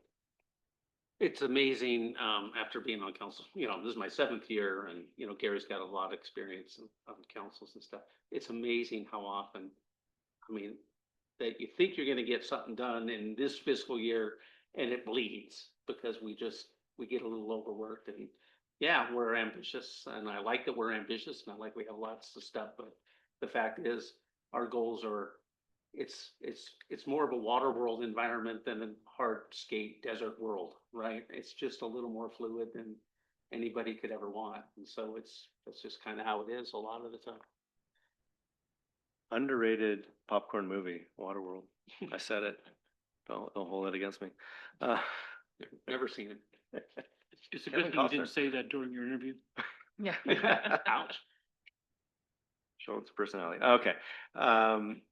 Continue convening the community partnership. We had a meeting today. So I think, again, recognizing that this doesn't necessarily, touched your workload. We do have a council liaison on that group.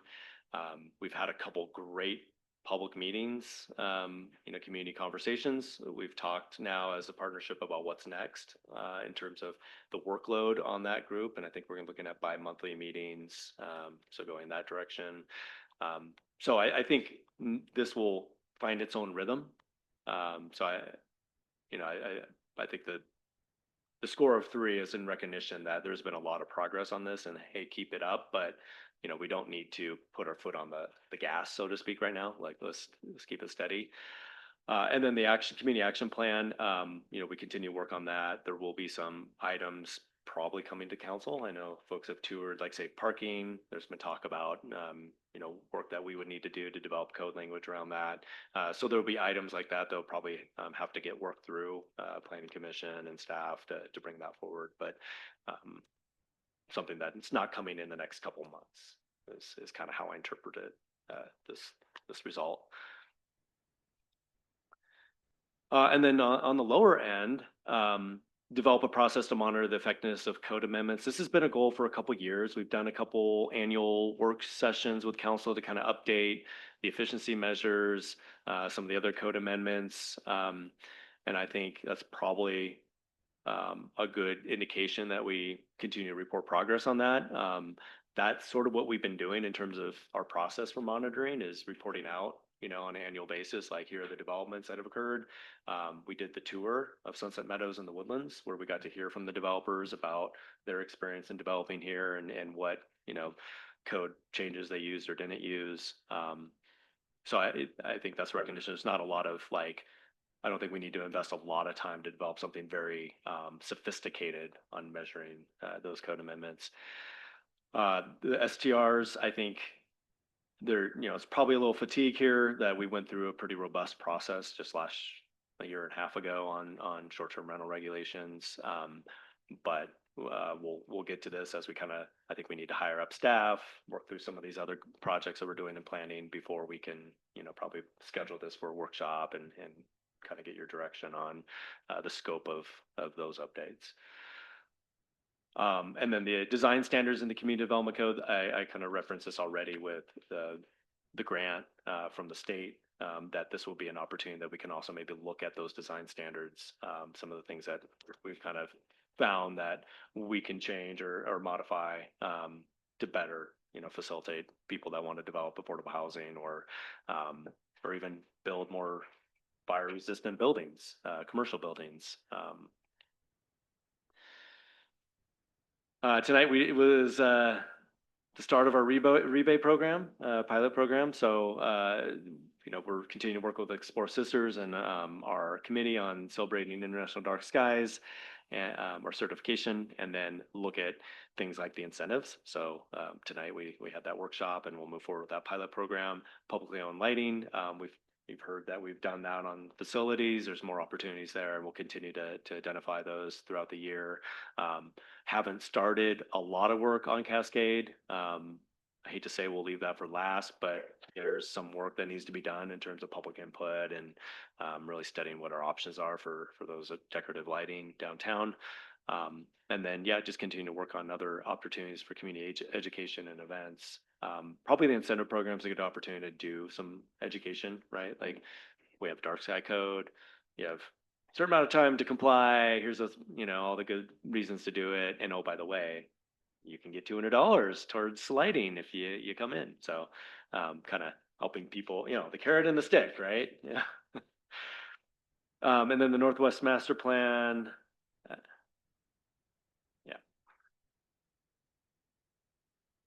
Blame Zoom on that one.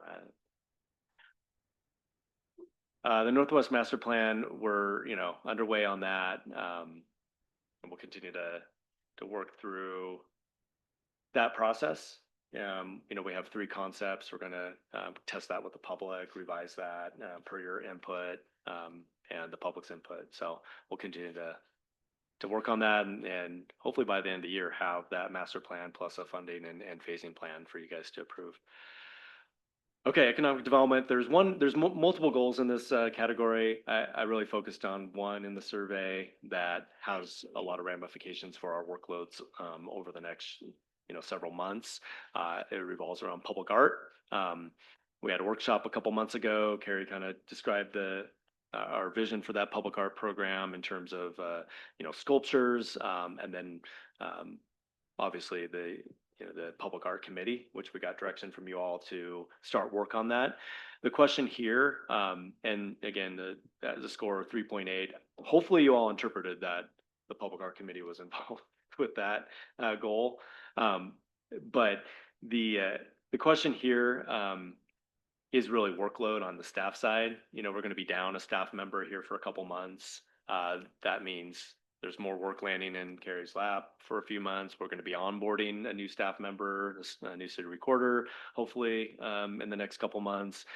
So we do have that conflict. I just want you guys to be aware of, because if this is a priority and we want to spin up a public art committee now, it might be something that won't take shape until the new year, regardless of how fast we work on it, just because of staff workloads, but also recruitment, selection, interviews, all that that's involved with the advisory board. I think a recommendation would probably be to run this separately from our regular advisory board process. I think initially we were thinking we have to do recruitments annually anyways. I think we have 5 positions that will be open for different committees this year. And we could advertise all the committees at once, but we still need to get your approval on the public art committee, right? Establish that by resolution. There's still some work the council probably wants to do to give us direction on what the scope of this public art committee would be, right? Not just it's an advisory board, but what is this advisory board doing for this year and beyond?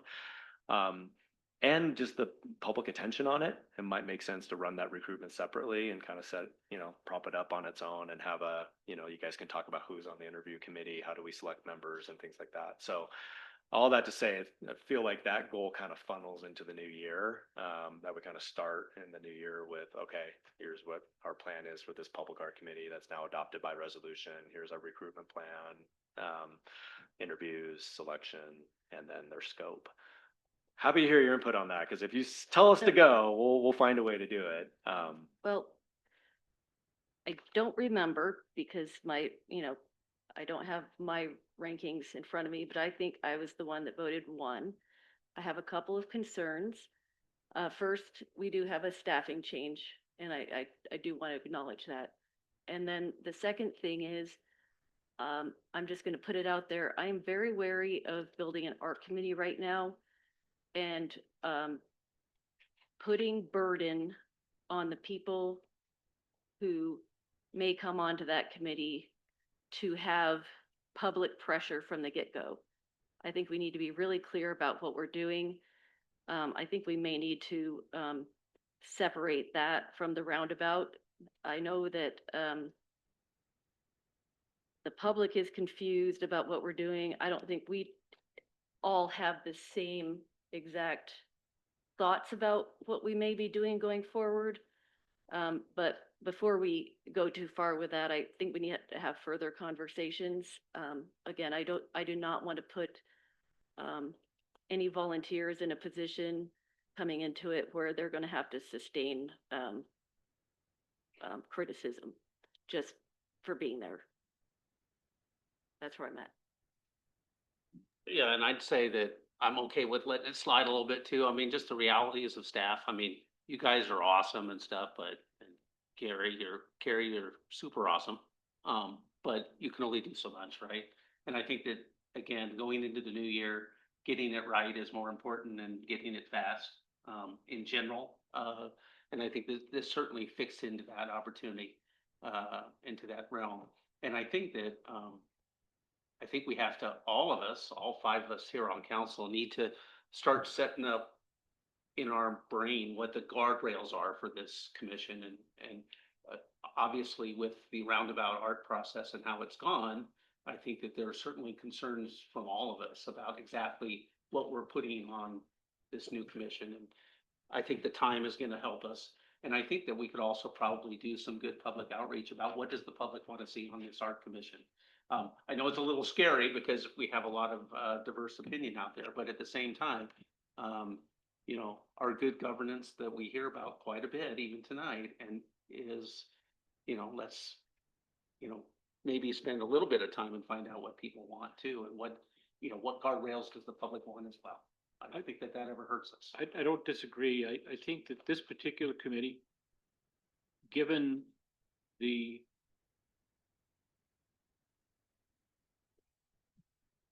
vitriol that has been spewed at some people in this room and and from individuals who do not even live in the community necessarily over a particular thing. First of all, I'd like to be sure that if we convene this committee that's composed of people who live within the city limits,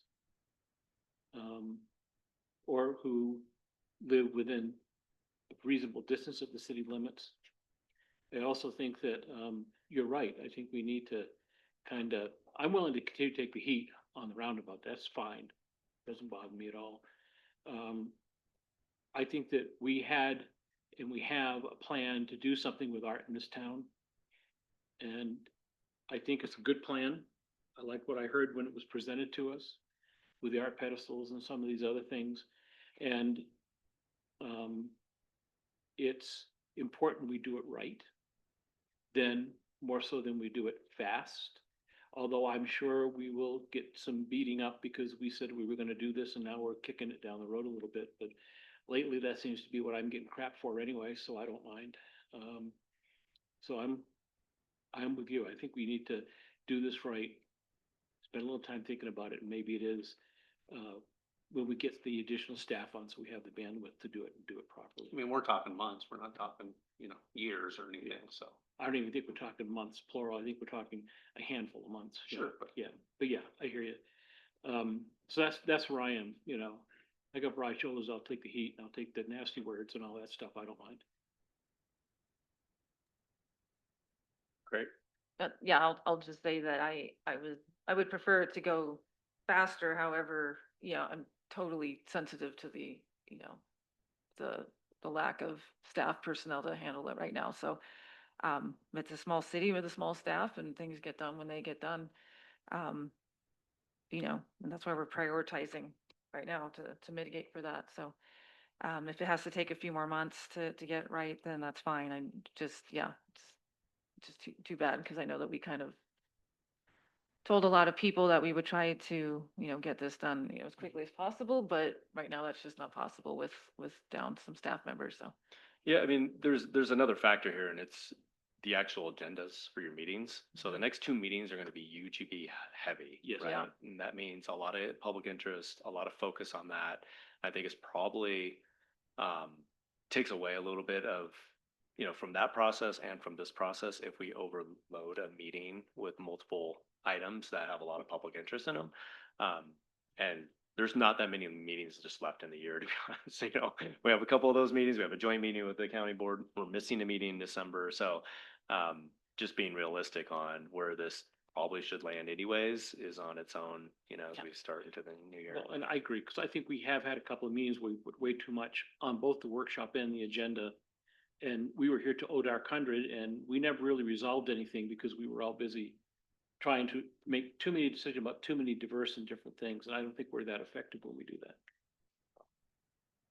So we're trying to avoid, right? Yeah. Yes. Cheryl, did you want to say something? Oh, well, I just concur with Sarah's comments that if we were to stand up this public art committee right now and you just mention the word roundabout art, I think we might find that people don't want to get involved. The example has been set of how people will react to anybody making a decision about this roundabout art. And so be it. So I think we really need to take a step back and think about the scope of that group some more. So we do get people to volunteer and want to be part of the process.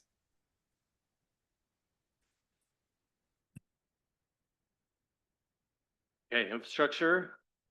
Couple pretty pictures there. That's a Well, whole one lot pretty, of one not so pretty.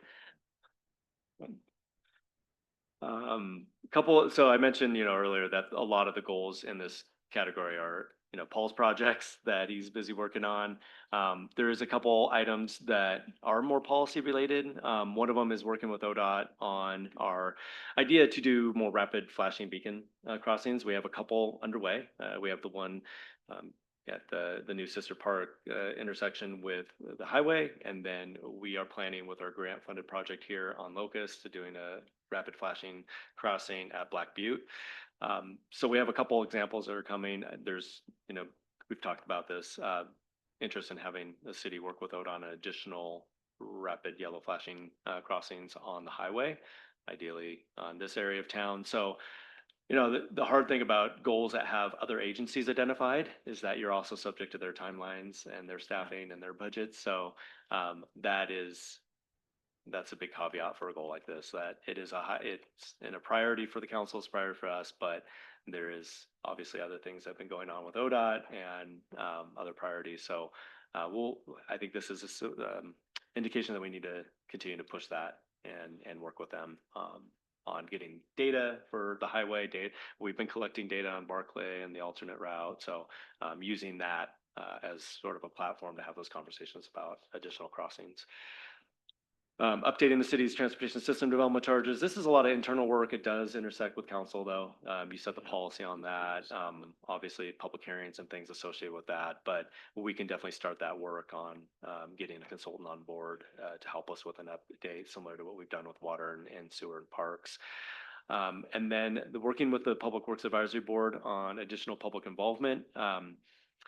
This is probably like a prioritization with the Public Works Advisory Board, and then also a conversation about who else should be involved in a process to identify what are our next projects for pedestrian bike infrastructure.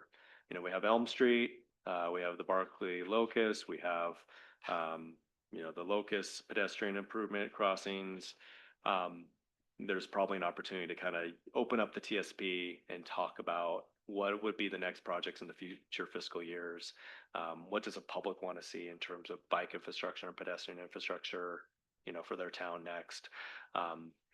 There's the idea out there of the bike boulevard on Washington and things, that I'm sure there's interest in dusting that off and seeing that. So this is something that can probably happen, in terms of working with the Public Works Advisory Board without a lot of impact to council and staff immediately, but could probably pick up steam as we work through it and pull in our traffic engineer and others. Yeah, this one in particular, I was interested in with relation to area planning. Yeah. Yeah. So maybe not as much current city right now, but definitely as we're looking to plan new land coming in, where would we have that? That's the perspective I was looking at when I filled that out. Yeah, that was mine exactly too. I mean, this is obviously my jam, but it was really more towards making sure we were prepared, and it was part of that area planning process. I think everything's a little interwoven anyway, so. It's like the STC discussion. I mean, we want to Yeah. have that in place before Right. we start talking anything about UGB expansion in terms of annexation, because we want to be sure those development charges are up to date and in place before a single shovel turns dirt. The infrastructure planning work that we're going to be doing for the expansion areas, we got some grant funds for that, right? Is it going to look at transportation, or is it mostly on water infrastructure, water and sewer infrastructure? Okay. All of it? Okay. Yeah, so that.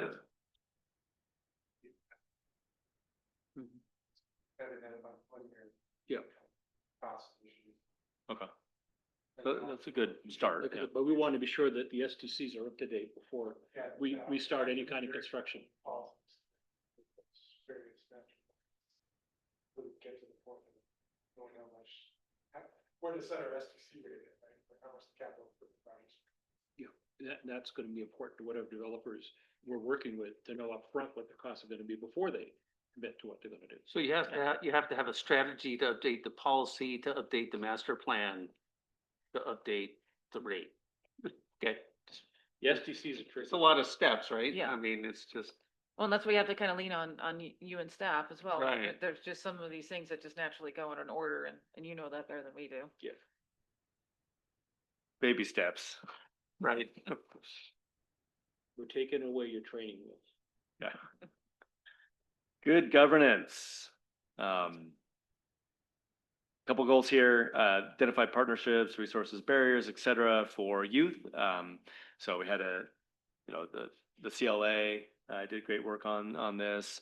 There had been some conversation about how do we get more youth involved with like city business, like council meetings or advisory boards and things like that. And I think we continue to look for those opportunities. We are in the middle of an internship partnership right now, which has been great with a high school junior that has spent time with, I think, every city department, other districts, where she's been able to job shadow. So I think there's an opportunity to continue to grow that program after this year. So I thought that was actually a great program for local youth to learn about how government works in our community. Joint meetings with district boards. This is, almost didn't need to be in here. We'll continue to do that. I think all the joint meetings we've had so far this year have been great. All the feedback's been, this is amazing. We should do this more often. So, as schedules permit, we do schedule those. I think the next will be SBRD. And we're trying to line that up in concert with the Northwest Park Master Plan in particular. We kind of talked to them about that. And so that should be coming pretty soon. Again, we've had a lot of schedule sort of flips and changes with the UGB meetings and the joint meeting with the county board.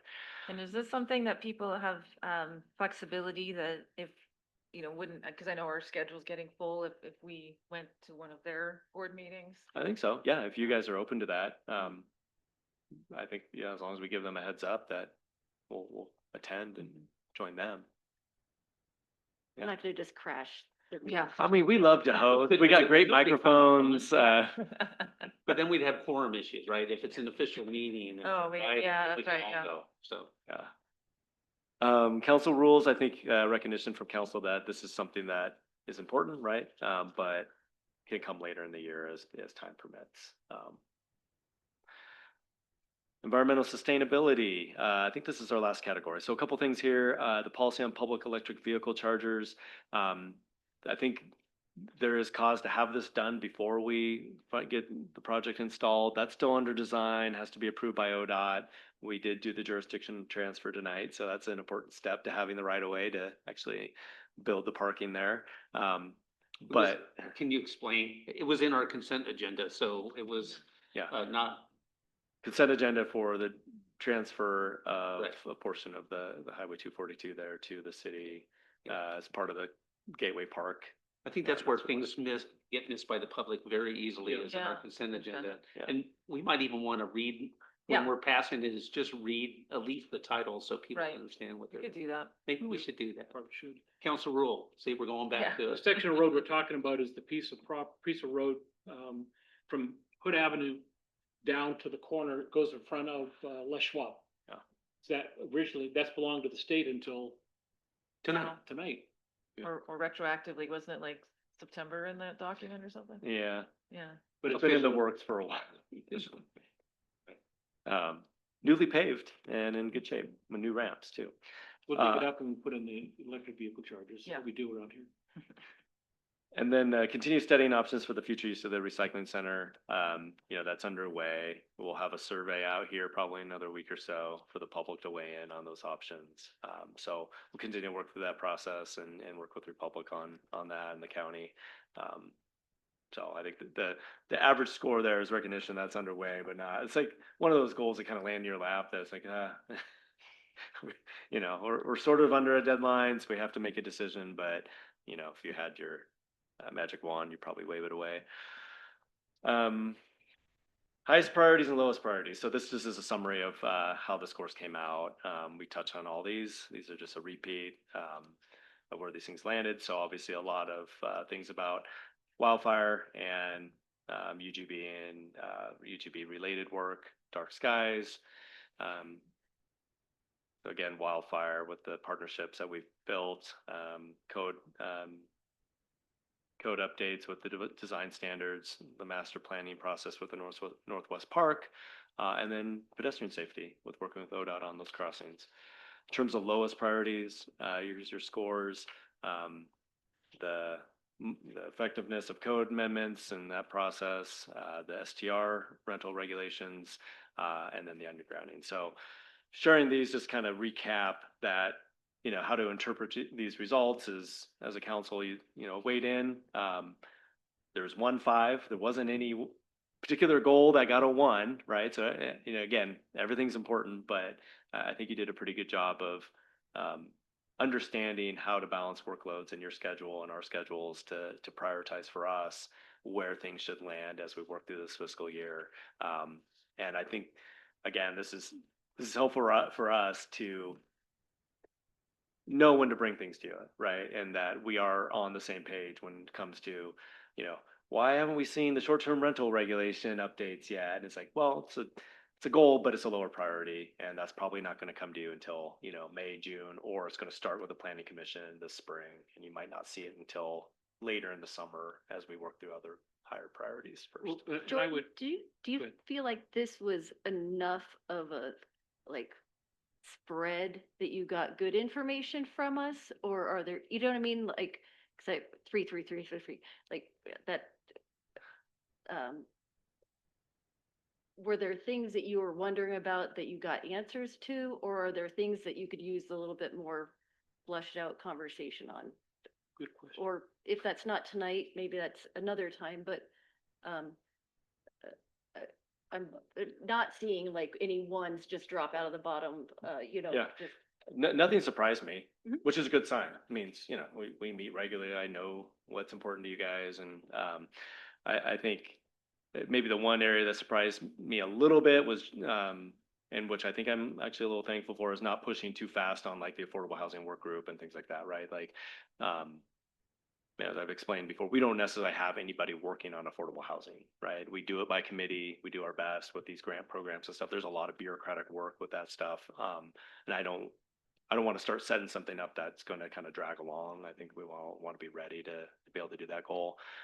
No, I think the spread actually is fine. I think that why I categorize these of the way I did on just summarizing is anything above a 4, there's a lot in the middle, which is just kind of the work that is ongoing. And, but I think getting input on, honestly, the public art committee, right? That was a kind of something that we wanted to flag is, that kind of spinning up a new committee can take a lot of work, and just meeting your expectations for that.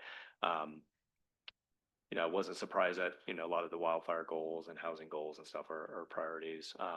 Underground and utilities, I think that was like, yeah, it's probably going to be lower. I think council understands that one's kind of an outlier in terms of things that we can actually have a lot of effect on. But no, I mostly I want to know if it was helpful for you all to kind of work through a process like this, and maybe it's something that we do actually as we set goals initially, instead of waiting, like we did a few months, actually do it as we adopt goals, go through an afternoon of prioritizing them. I gotta say, I think I was a little surprised at some of the stuff, but then at the end, I thought, and Jordan helped me out with this when I met with him about, before this meeting, on our one-on-one, which is, I think it shows we have way more things in common that we want to get done than things that we don't have in common. And I think that's a very encouraging sign. Yeah. So I just thought it was great that, yeah, we want to do everything. Of course we do, but we can't. It's physically impossible. And so I'm helpful that staff is able to help us boil it down just a little bit. And we're making the decision, but he's the driver. You know what I mean? He's we're telling him where to go for the most part, but he's doing the driving, and we get to go home. And sometimes for 2 weeks, we don't talk about any of it, at least with each other and with him. So it's a good process, and I'm glad we did it. Especially if we don't read our mail. You get mail? Yeah. It generally comes with rock tied around it through my window. Oh, yeah. I'm sure that happens a lot.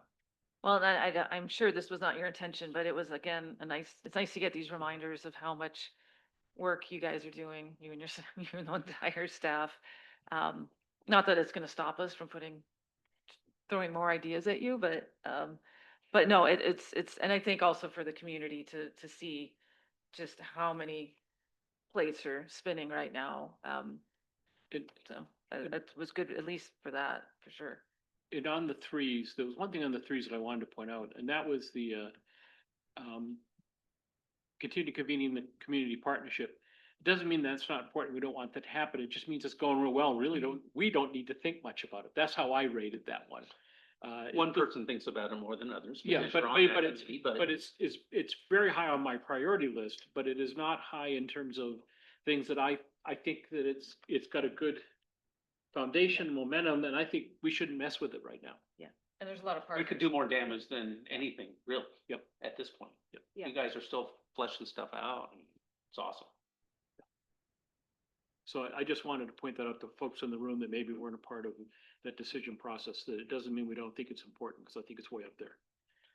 Yeah, and we just met about that today. Jordan mentioned that, and I mean, my feeling about it before, just from sitting on it, is that it's not the time to amp it up. Yeah. We're doing good work. It's kind of, but very big that's the whole Yeah. community. And kind of have gotten into a pattern that feels productive. Yeah, so, which is good. And given the lack of success we've had in the past with other attempts to try to bring some of these diverse groups together, I just don't want to even touch it. And I mean, because for the very reason you just said, it's working. There was one additional caveat that actually the mayor reminded me as she was talking about the workloads is, I think I've shared in the past goal settings, the picture of an iceberg, right? And a lot of times we go through a council goal setting, right? And it's the new stuff, it's stuff on top of the water, right? That you can see, you can touch, it's tangible. It's, oh, we're going to do this project or start this program or this new committee. Well, underneath the water level is this giant, hunk of ice that you can't see. And that's the day-to-day work that, these folks and the staff here and the public works crew are doing every day, putting up banners and filling potholes and fixing water leaks and stuff that most of the public doesn't see. It's not on this list, but that takes most of the time. And so this is the, cream on the top. This is the new stuff. This is the stuff that's making us better, more efficient, responding to public interest. But staff every day are doing their jobs, which most of it is the stuff that, goes unseen or, hear about or doesn't come to you in a council meeting. Want to just recognize all the work the staff does and appreciate it. Any other comments, discussion, thoughts about your goals, priorities, schedule? No, I do want to tell the people in the audience that I will be talking about the UGB expansion when it's my turn. So just to let you know, you're not waiting in vain. Okay. All right. Thank you. Yeah. Thank you, Jordan. All right, on to other business. No responses to prior meeting public comments this week. No, there was no visitor communication. There was a public hearing on the Okay. UGB. Okay, can I make a request that Mr. Bechtel's comments about the fiber cable, for instance? I know that we've had conversations with CEC before about that there is kind of redundancy of lines coming into the community, but I mean, that's a good question. And I get a lot of that's outside of our jurisdiction, but out of curiosity, that would be something if you had the ability to dig, with all your free time, Yeah. to dig into and just see if there is redundancy with that. I mean, I know in that one instance with the tanker truck burning the power pole down and everything with it, I there think was problem. telecom is an issue for sure with the Yeah. fiber. We've been approached by other companies interested in deploying. I don't know if I guess that's an open comment there. So that is a question that's come up as we've started to field those questions is there other backbone fiber? And is there plans for more additional backbone fiber, say going over the pass, to have a redundant system? And some of it is dependent on the company. But it's something we can dig a little bit more into because I think that is a weak spot for sure. Well, and the fact that we have fiber on poles indicates it's an old installation. Because pretty much everybody's putting fiber underground around the state. Because it's not pole friendly. And it's a lot more repair work and that sort of a thing on it, so. It'll go on poles where there is poles and it's Well, available. Yeah, but it Yeah. It's cheaper that way, Yeah. obviously. Well, obviously it's cheaper. The yeah, electric but- company. That's why they're on don't like- poles, yeah. because they don't want to dig lines when they can just throw them on a pole, right? But I think that if we look at redundancy, we need to look at redundancy that's not aerial. I think we really need, if we have companies that want to come in and want to discuss it with us, we need to look at how are they going to bring the fiber in and to ensure that we have that kind of connectivity in the case that something happens, and aerial is not the answer. Yeah, I think when they went out to Camp Sherman, they bored it. Yes, That they was- did. yeah. Yes, I think that's what I'm trying to say, and you don't have to drive very many highways in the state to see them boring all over the state, Mhm. putting in fiber. Well, if they can bore it to Camp Sherman, they can redundancy Sisters underground, I figure. Yep. At some point. That's right. And then We power love does. public comments that are like that, you know, get us thinking about something different. We'll do Yeah. it. That's And very then- cool. We've thought about it before, trust me. It's something I've talked about when that tanker truck happened that Saturday night.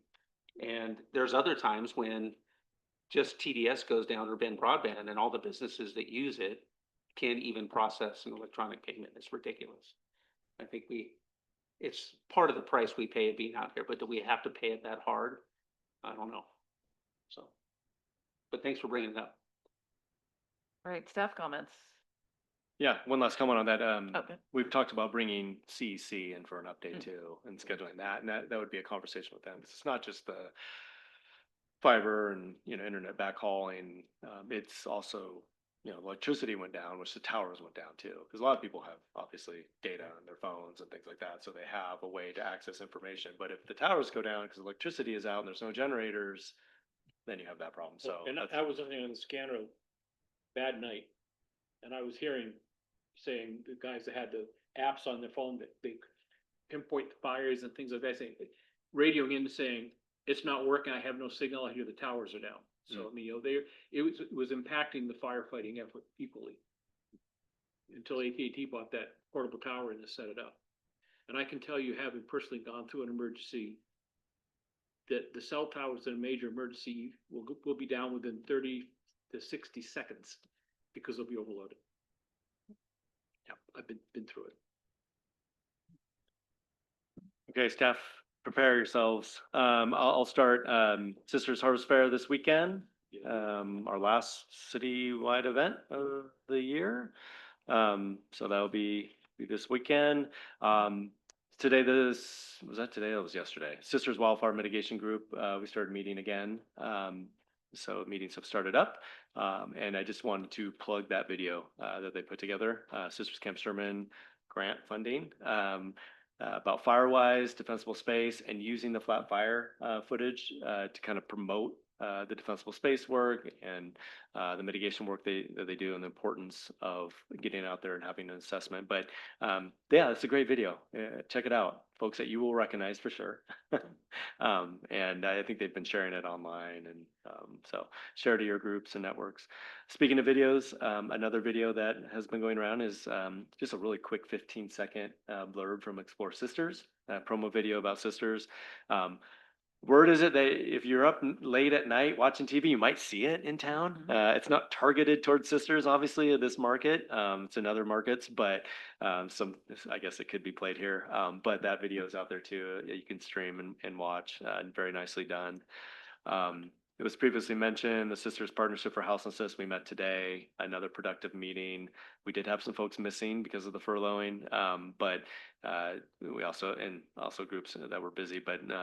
But again, great to have that partnership, sharing updates, working on an action plan, and talking about things that I think we talked about, right? What's next for the group? What's the next, public engagement opportunity? What does this group look like for the next, year or so, as we continue to implement this action plan and invite others into this group and for presentations and things.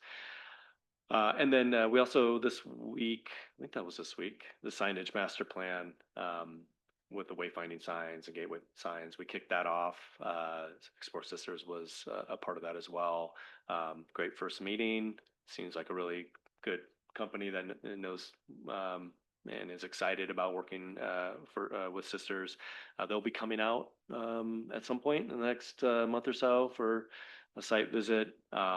And so looking forward to kind of showing them around and getting a better sense of what we're looking for. So one thing that they did say that's helpful in this process, and maybe why the budget isn't as bad as we thought for this, is the branding work that Explore Sisters had done the last couple of years, establishing that brand, updating that brand that they can utilize for the signage master planning.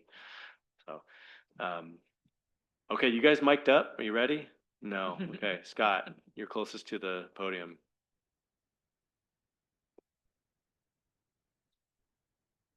So Scott, woo, Oh, really? Yeah, Yep. That's exciting. yeah, always is. Liven up this gig a little bit. Yeah. Trying to get the wave going. Yeah. Wake everybody up. I could just reiterate, next workshop, for the UGB is October 22nd, followed by a continued public hearing on November 5th. October 27th, our new planner starts, Sarah Val. We're really excited about her. Because land use applications and building permits continue to roll in. So we've got plenty of work for her to do. And will help relieve the rest of us to get back to some of our other duties that we've been, they need to get to. We have continued to do pre-applications, a couple on some fairly significant commercial projects that may or may not materialize. We never know, but that's an interesting trend. Has also been mentioned, the Northwest Park will be coming back to the community for a community forum, we're calling it, on October 21st at 5:30 here at City Hall.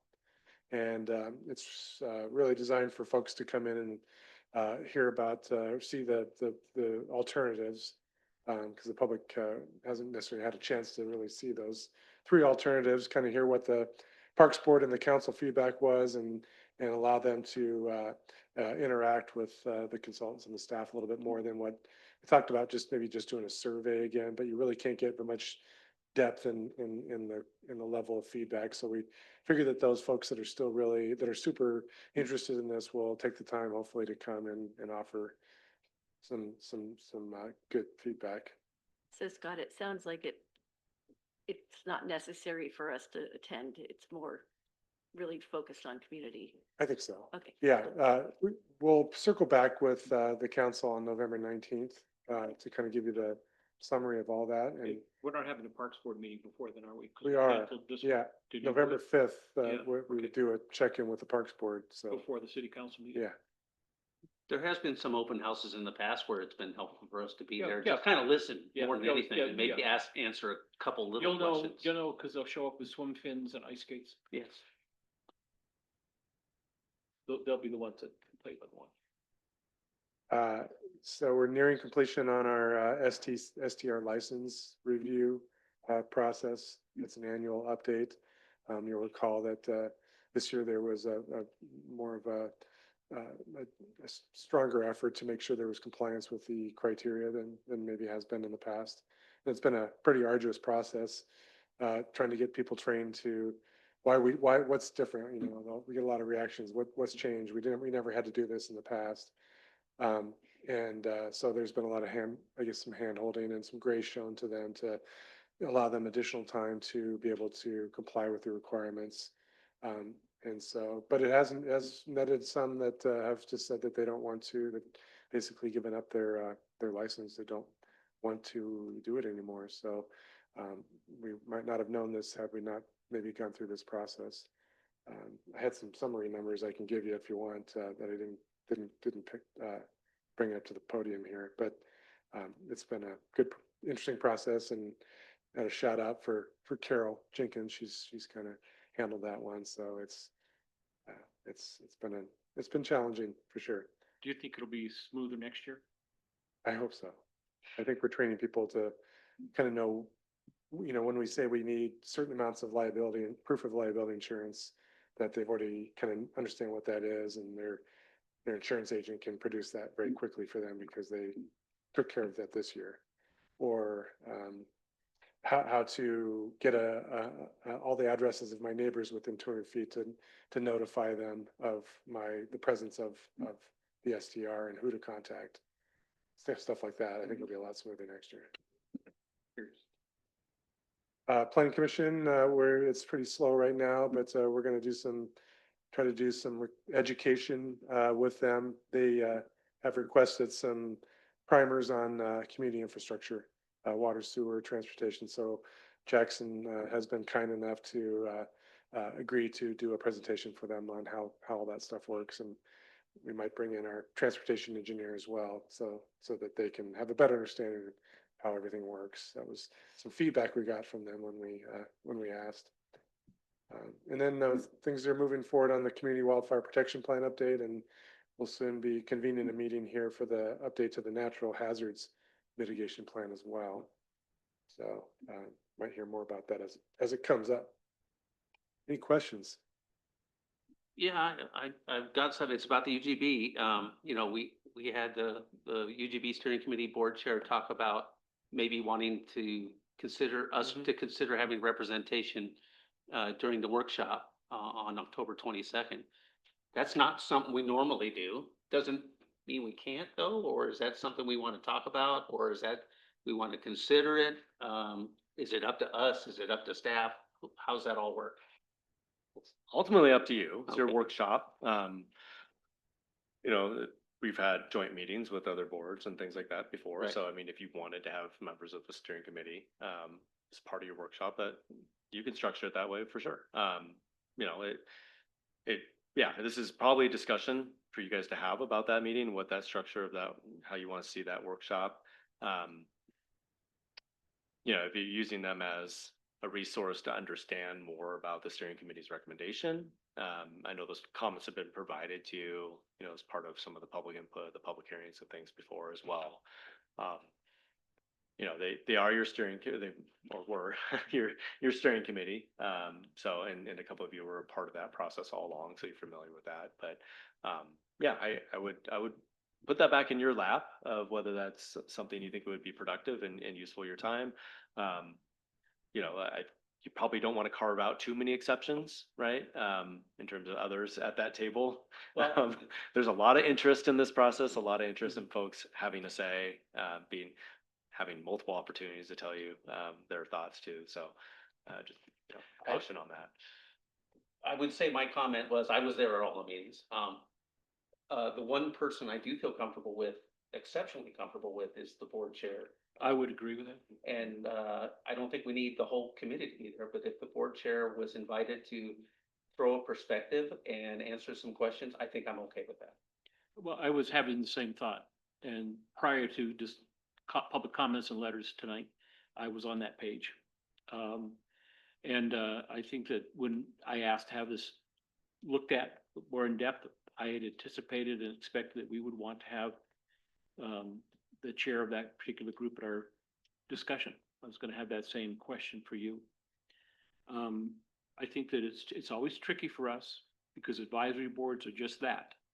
And sometimes we take all of their suggestions point blank. Sometimes we modify them and sometimes we go in a different direction. We've done that with all of our advisory boards, not just this one. But this one has perhaps a little more importance, both to the people that were on the board and it's to this particular body as well. So I'm comfortable with that. I think that I'm not interested in having an open debate with the entire group. But I am certainly interested in hearing from the chair as to how the decision process went and what the rationale was and how we go from here. I just wonder if that's fine with me. And again, I don't want too many cooks in the kitchen. I do see value in having her there. Do we want somebody from PC there as well? Because it's also passed through PC, so planning commission. I think, did planning commission debate this much or did they just kind of take the recommendation and pass it along? Well, they had two members on the steering Oh, committee. but as well. that's not my question though. Okay. Yeah. I mean, They didn't there wasn't a considerable amount of debate, I would say. So I think that's, to me, the important people to have would be the advisory committee, because I don't want to use the word rubber stamp, because that's not accurate, it's not true, but, you know, there wasn't a lot of discussion. Apparently, the planning commission was comfortable with it or felt that it was a good recommendation and moved it forward. We've also ignored the planning commission in the past. So if you think we need to have someone from the planning commission there, that's fine, but I think that really, the group that's gonna have the best information for us is going to be the advisory committee, the Citizens Advisory Committee.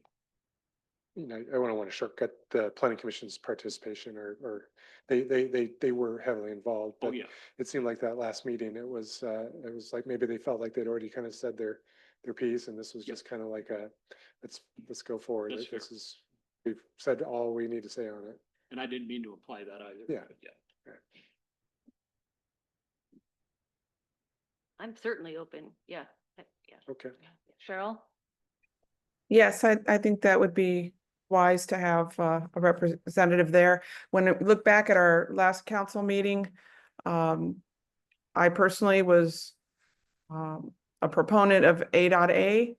I know some of you wanted to have more time and more information, so hence our workshop. And I think having Therese there will help provide hopefully some more information for those of you working on your decision.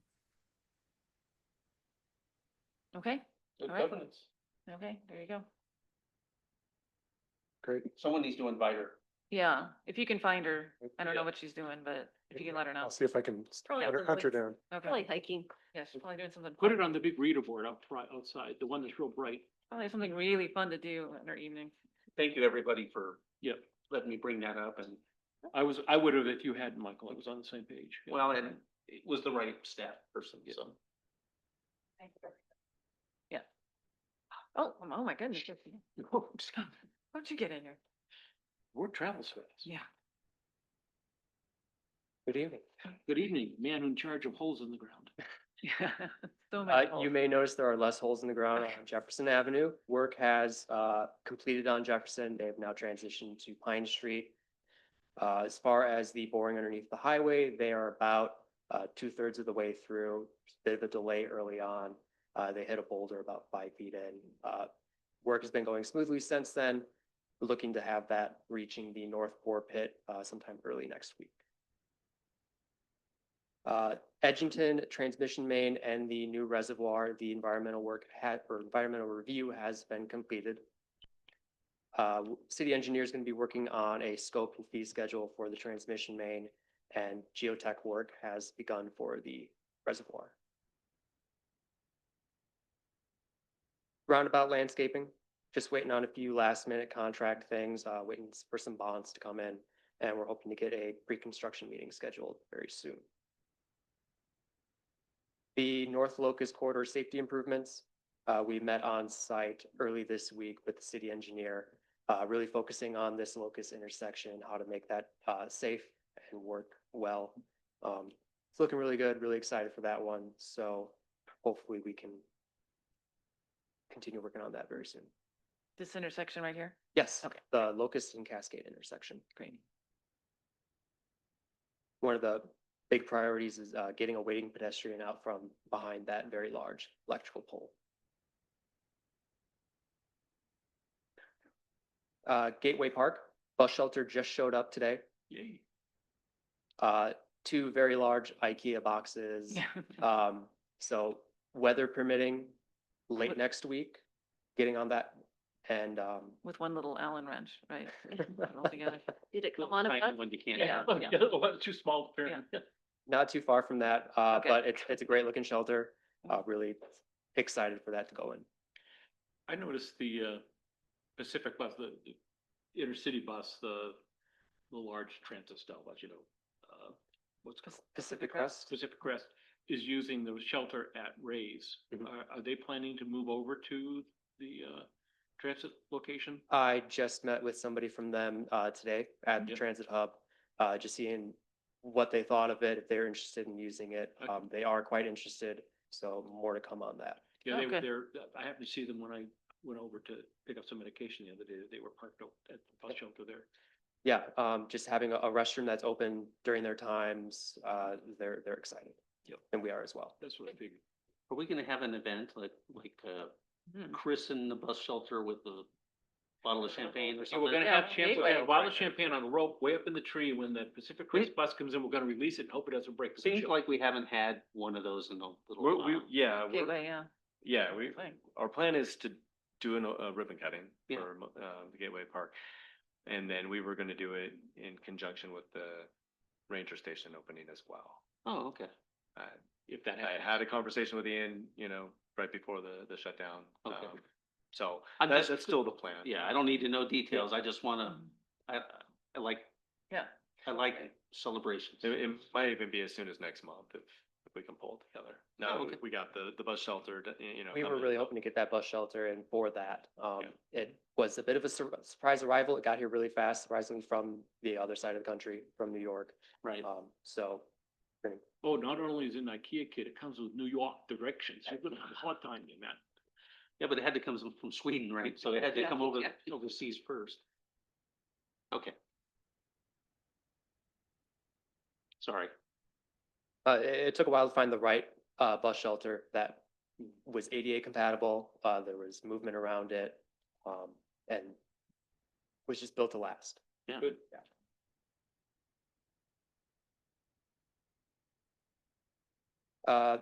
Village Green picnic shelter roof replacement, currently cedar shake shingles. We did see a grant opportunity to fund that project in its entirety. That application was submitted. We should be hearing November 3rd on whether or not we got that grant to get a metal roof on that shelter. That's fantastic. Small little grant, small little project, but was identified in our wildfire mitigation plan. And it's one of those things that has been pointed out to me numerous times by city residents as to, what, you're not in compliance. Why? Yeah, why? Why? Why? So, but it's a good one. I'm glad to hear that. And with the trees being so close, it collects needles fast and Yeah. faster than we can get up and clean them off. So that'll be really nice to have. This Friday, 4:30 on Hood Avenue, Sisters High School Homecoming Parade. That road will close around 4 o'clock to allow folks to filter out of that road if they are parked there. Full road closure just before the 4:30 time. Usually takes about 45 minutes to an hour. So be aware of that road closure. Jordan did mention Harbor Fair this weekend. Main Avenue will be closed starting Friday morning as vendors start to move in. Actual hours for that event, Saturday, the 11th, 10 to 5, Sunday, the 12th, 10 to 3. And because of that being a citywide event, there will be no farmer's market this weekend. That's all on my list. Any questions? You're doing a great job, man. Thank you. Thank you. Thanks, Jackson.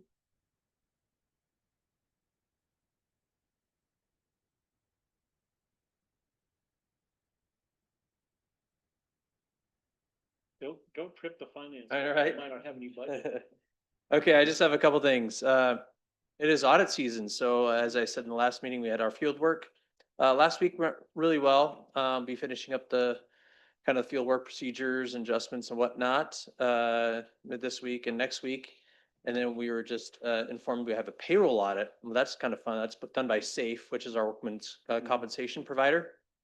So maybe we had one 2 years ago, so every so often they'll do that. They'll examine all of your workman's comp codes, make sure they're all correct. So good stuff.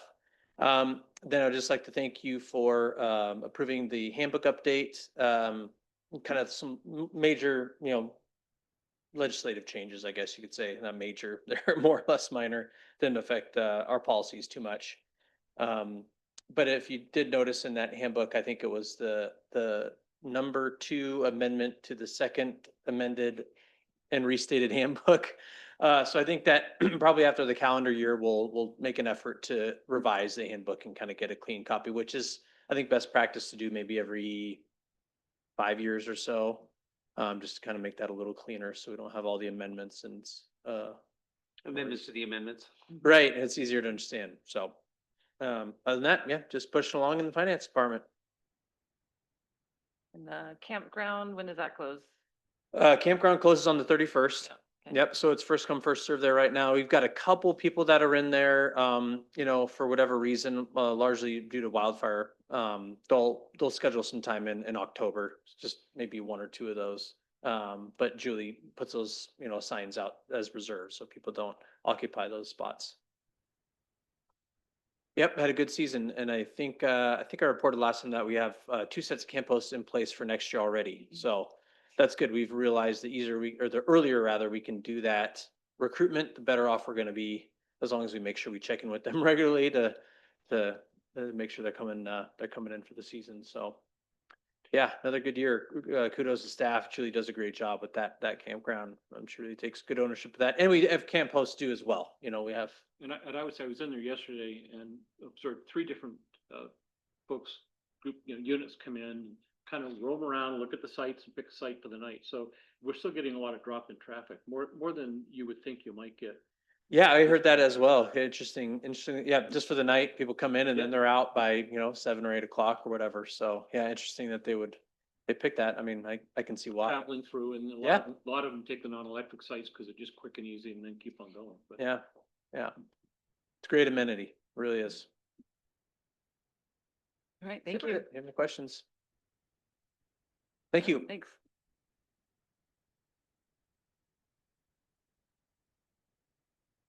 It's Carrie's turn. Something like that. All right, a couple of different things. Last Monday, the 29th, that we put on a successful cultural and arts meetup event. So there was about 20 people attended from around the state. We had an event where we just had a tour of both cultural and art, and we had a lot of big conversations, very open about what that looks like for our community. So it was really, and then happy hour afterwards, which was kind of fun at making it local. Explore Sisters has sent their fall progress report, with Jordan sent to you last Friday. They have also been organizing lodging provider meetings separate from the actual Explore Sisters board. So I'll be attending that next week. And the reason I attend that is because we have a campground that collects TLT. So I try to make sure that I can attend that as well. And then in kind of one fell swoop, I think you know that our Board of County Commissioners approved an amendment to our ARPA agreement last Wednesday.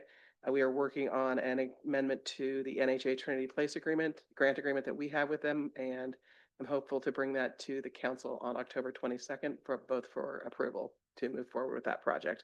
Still looking at closing that property the week of Thanksgiving, or the construction closing of that property. So they're still moving forward. The signage master plan, tentatively, they're scheduling a public meeting November 12th here at, so we're going to work on the details of that in the next couple of days, but that's when that group will be in between the 11th and the 13th to look at the city and kind of get some feedback from the public. So there'll also be a survey that goes out prior to that. So we're working all the details through with that right now. And one last thing, Friday is Rebecca's last day as a full-time recorder. So I just wanted to thank her. She will be missed in all capacity, both from a professional and just as a personal. And then on that note, also, we have city recorder interviews starting on Monday and Tuesday. So we had 10 candidates or applications that came in. We're interviewing 3 candidates next week, and we'll kind of let you know where we go from there. Any questions? Is one of them named Rebecca? I know, right? Were all of them local-ish, Central Oregon-ish? Yeah, close. I think we've got one person coming out of Portland, but otherwise fairly local. Mill City, Portland. Yeah, so. So surprised somebody from Mill City or Portland would. It'd be hard to relocate here, given the cost of housing. Maybe they know somebody. Yeah, Yeah. maybe. Great, All right. thank you. Way to scare them off, Gary. Yeah. All right, thank you. Thanks, The Gary. City manager has an extra room. And room in his car every day, right? Yeah. All right, we can get on to mayor counselor business. Anybody want to get started? Mr. Preden, yes. No, I was gonna Oh, have Cheryl do pointing it at so she can Cheryl. go do whatever she wants to do. Oh. Oh, I'll go ahead and start, but I still want to listen to all of your updates too, so I'm not going anywhere afterwards. So attended the COIC meeting. I'm coordinating with Jordan to get Tammy Boehner and Shelby Knight to one of our council meetings to give an update on COIC and Core 3. If you read Susan Cobb's article on Core 3 in the Nugget, it was very informative. So hopefully that'll happen sometime November, December. The Urban Forestry Board, they are working on an application to the Oregon Heritage Tree Committee for the Ponderosa Grove at Creekside Campground. The Oregon Heritage Tree Committee application requires the, the trees or grove of trees to tell a compelling story of national, state, or regional history.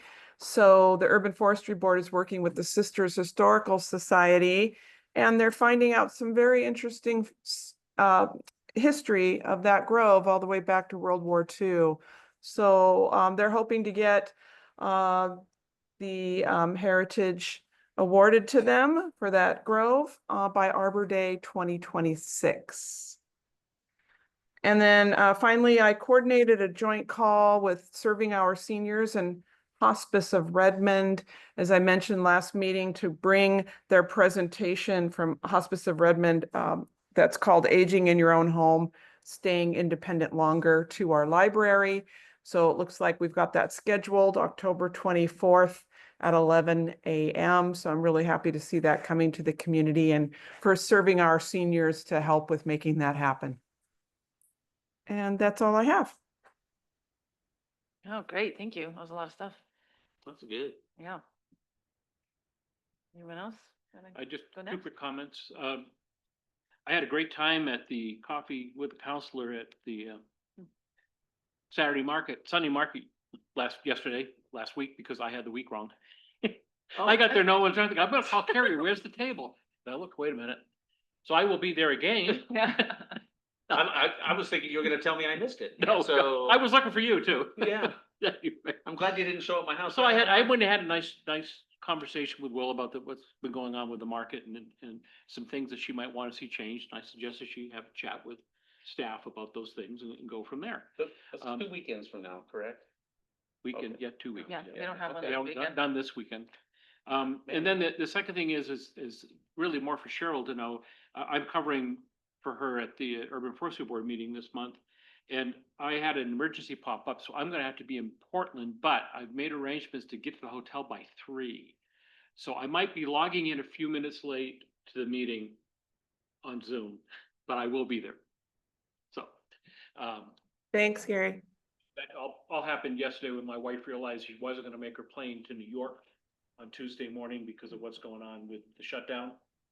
So we're making an emergency whip up to Portland, spend the night so she can get on the plane at 7 in the morning. And I said, well, we'll have to be at that hotel no later than 2:30, so be ready to roll.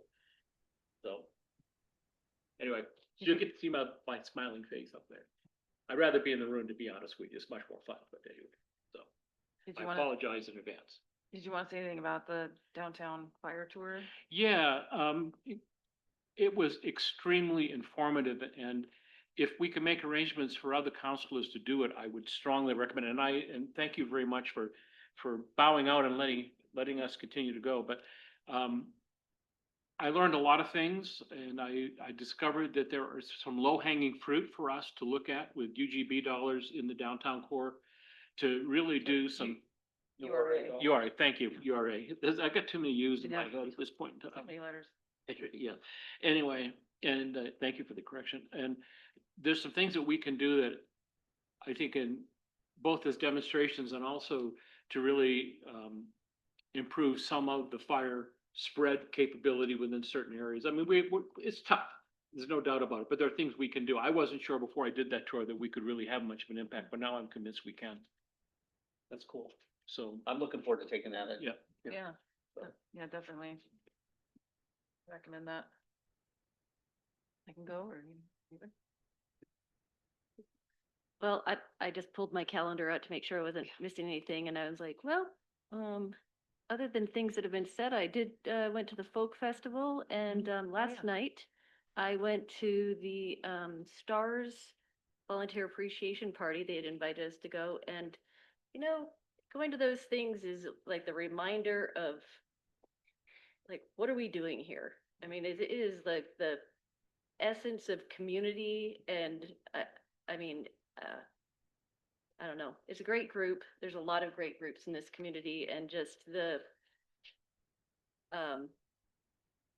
what a small thought can turn into just is amazing.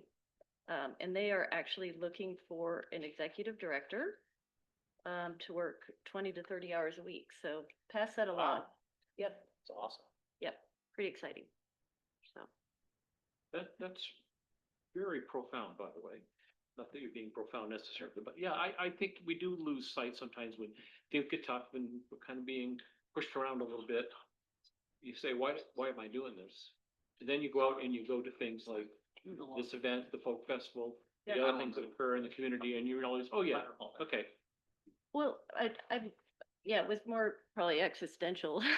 But it's like, I mean, in general, we're kind of here to do it together. Yeah. And, yeah, yeah, it's really nice gathering.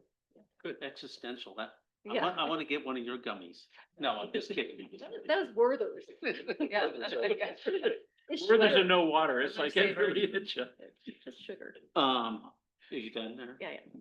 So I wanted to talk about the UGB a little bit.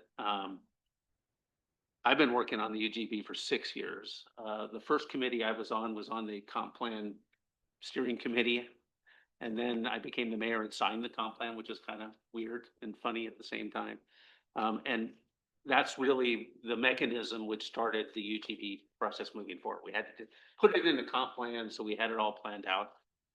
I'm not saying that to diminish anything that the steering committee's done or anything like that. And in fact, I was there at all the meetings and watched it play out and didn't vote on anything. I was just there to watch, although I found out later, like at the last meeting, we could have voted if we wanted to, but we really weren't there to vote. We were there to listen.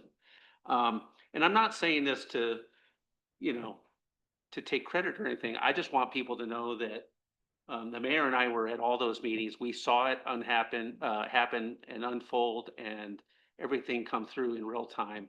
We're well versed on how it went. And the only thing that's different between the steering committee and us up here is that we have to make the final decision. And Gary mentioned it a little earlier. We sometimes deviate a little bit from our committees. Yes, this seems like a bigger one because it is, and it's a bigger decision because it is. I just want everybody to know that we're up here for the best interest for the whole community. And we're just doing the best we can. And we're going to take all the information we get. And sometimes it's after a recommendation and we just have to still process some of it. And the one thing I will tell you is that there is no way that I want this to go past 2026 and have to start this process over because it is about 5 years. We're not going to do that as a body. I'm not trying to talk for everybody, but I'm pretty sure that even the people that have delayed it again for 2 or 4 weeks do not want that to start over because we literally have 1,000 or thousands of hours of both volunteer time and city staff time into this. And I don't think there's anybody who wants to start that process over. So my thing and I said this at the last meeting, I will make a decision here really soon, whether it's one way or the other, or both.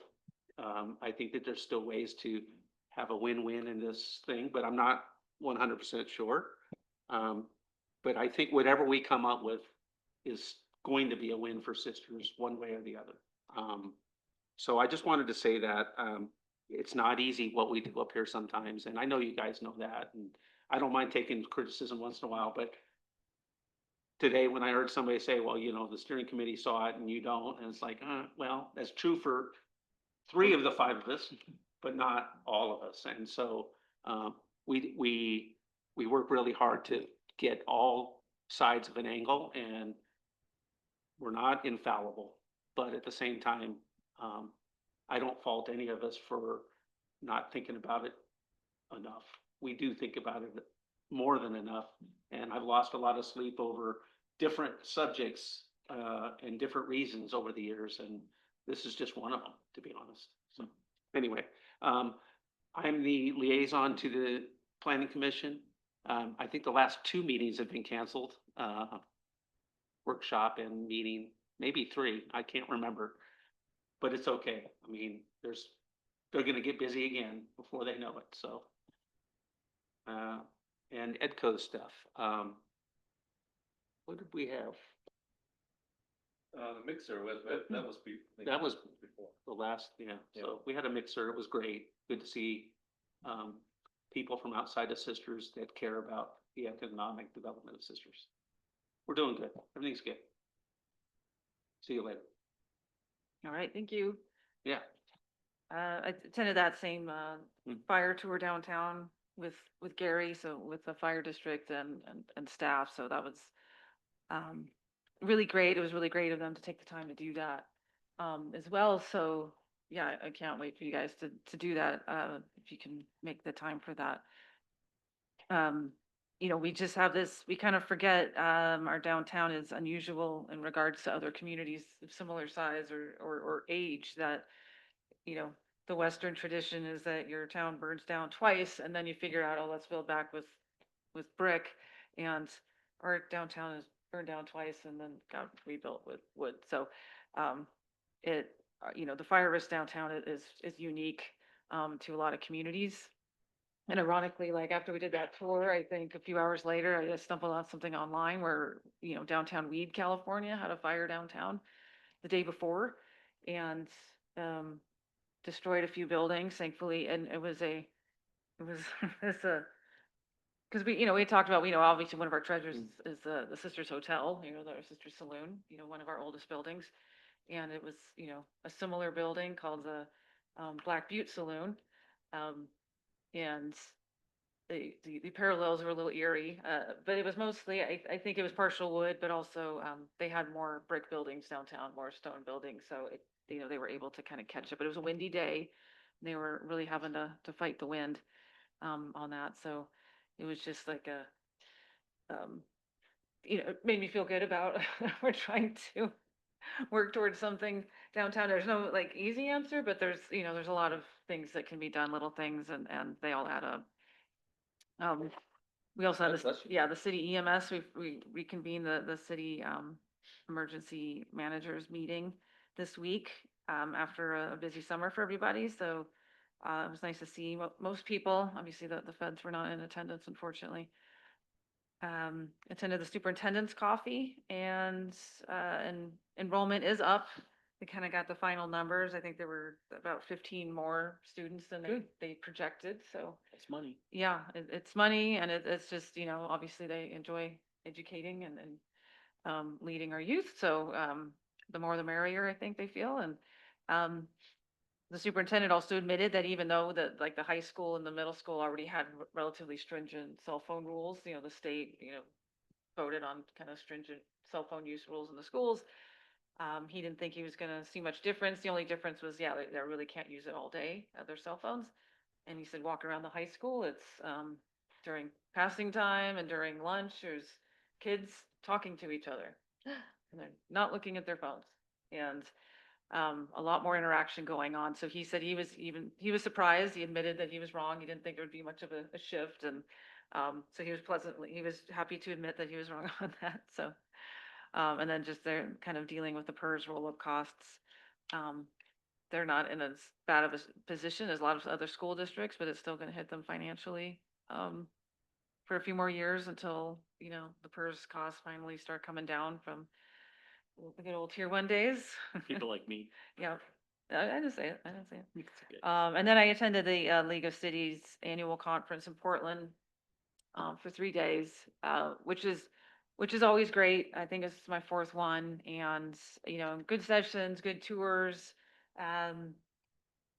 you know, good keynote speakers. But it's really down to that the networking, you know, and just getting to talk to other people from other communities. And everybody's always happy when they hear you're from Sisters, which is always fun. Always pleasant to hear that. And but you know, I'll tell you, everybody's got, you know, money problems. Everybody's got problems with heightened emotions and people not feeling, you know, electeds not feeling as safe as they used to. Unfortunately, it's not just here, it's statewide, it's big cities, little cities, unfortunately. So, you know, something that I think the league is very acutely aware of. So, but otherwise, it was just fantastic, you know, to just meet and share stories with electeds and staff members from all over the state, and just what an amazing group of people, you know, who have stepped up to help lead their communities. And just try to make their corner of the world a better place.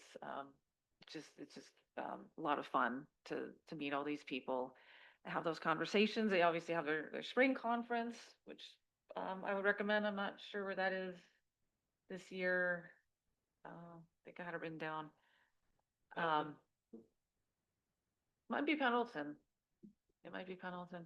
But yeah, if, you know, people who missed this one, if you want to check that out, I'd recommend it. So, and that's about it. So you'll pay for it. Yeah. Good time. Not out of Yeah. pocket. I think the only, if those of you who have gone on the tour, the thing that really is interesting when you're walking is look at how many of our downtown core buildings are single envelope buildings. I.e., they look like they're multiple structures. They're actually one, like a big mall building inside with pony walls and stuff like that, that are an issue for the fire department. Yeah. When's the next one gonna be available for us? Okay. Anyway, that was eye-opening to me, because you, unless you really look at how these buildings are constructed from the backside, you know, you understand this, you don't realize that many are single envelope, with no firewalls in between the different shops and stores. Yeah. Different ages, different codes, you know, I mean, we have 120 years worth It's of building. the start of a long journey to. Yeah. It's not. Yeah. Oh, yeah. You put policies in place and it's Yeah. still gonna be 20 years. Yeah. Yep. But they were, Or more. but they were quick Or to more. point out that, you know, bark mulch, right, in our landscaping, but also in buildings landscaping, and how many times, you know, there's a smoldering cigarette and they get called out for that, and also, And our little green bushes and gas cans in the bump outs. yeah. And then dumpster fires, like literal dumpster fires. Yeah. Well, Um, 50 happen- little things happens- is better than doing nothing, Yeah, right? So. it happens more than you think, you know, so it was fantastic. And one of those things I think that, you know, as a city, we're kind of an odd city that we don't, almost everything's kind of farmed out. We don't have our own fire district and all that kind of stuff. So, some cities already, you know, kind of have that internal dialogue going, but, just great partnership that we have with them. So, all right, Yeah. is that it? For everybody? All right, well, thank you. I'm going to adjourn this meeting and have a great evening. Have fun, Cheryl. Have fun. Aloha, aloha. I'll be Aloha. the gnome on the wall and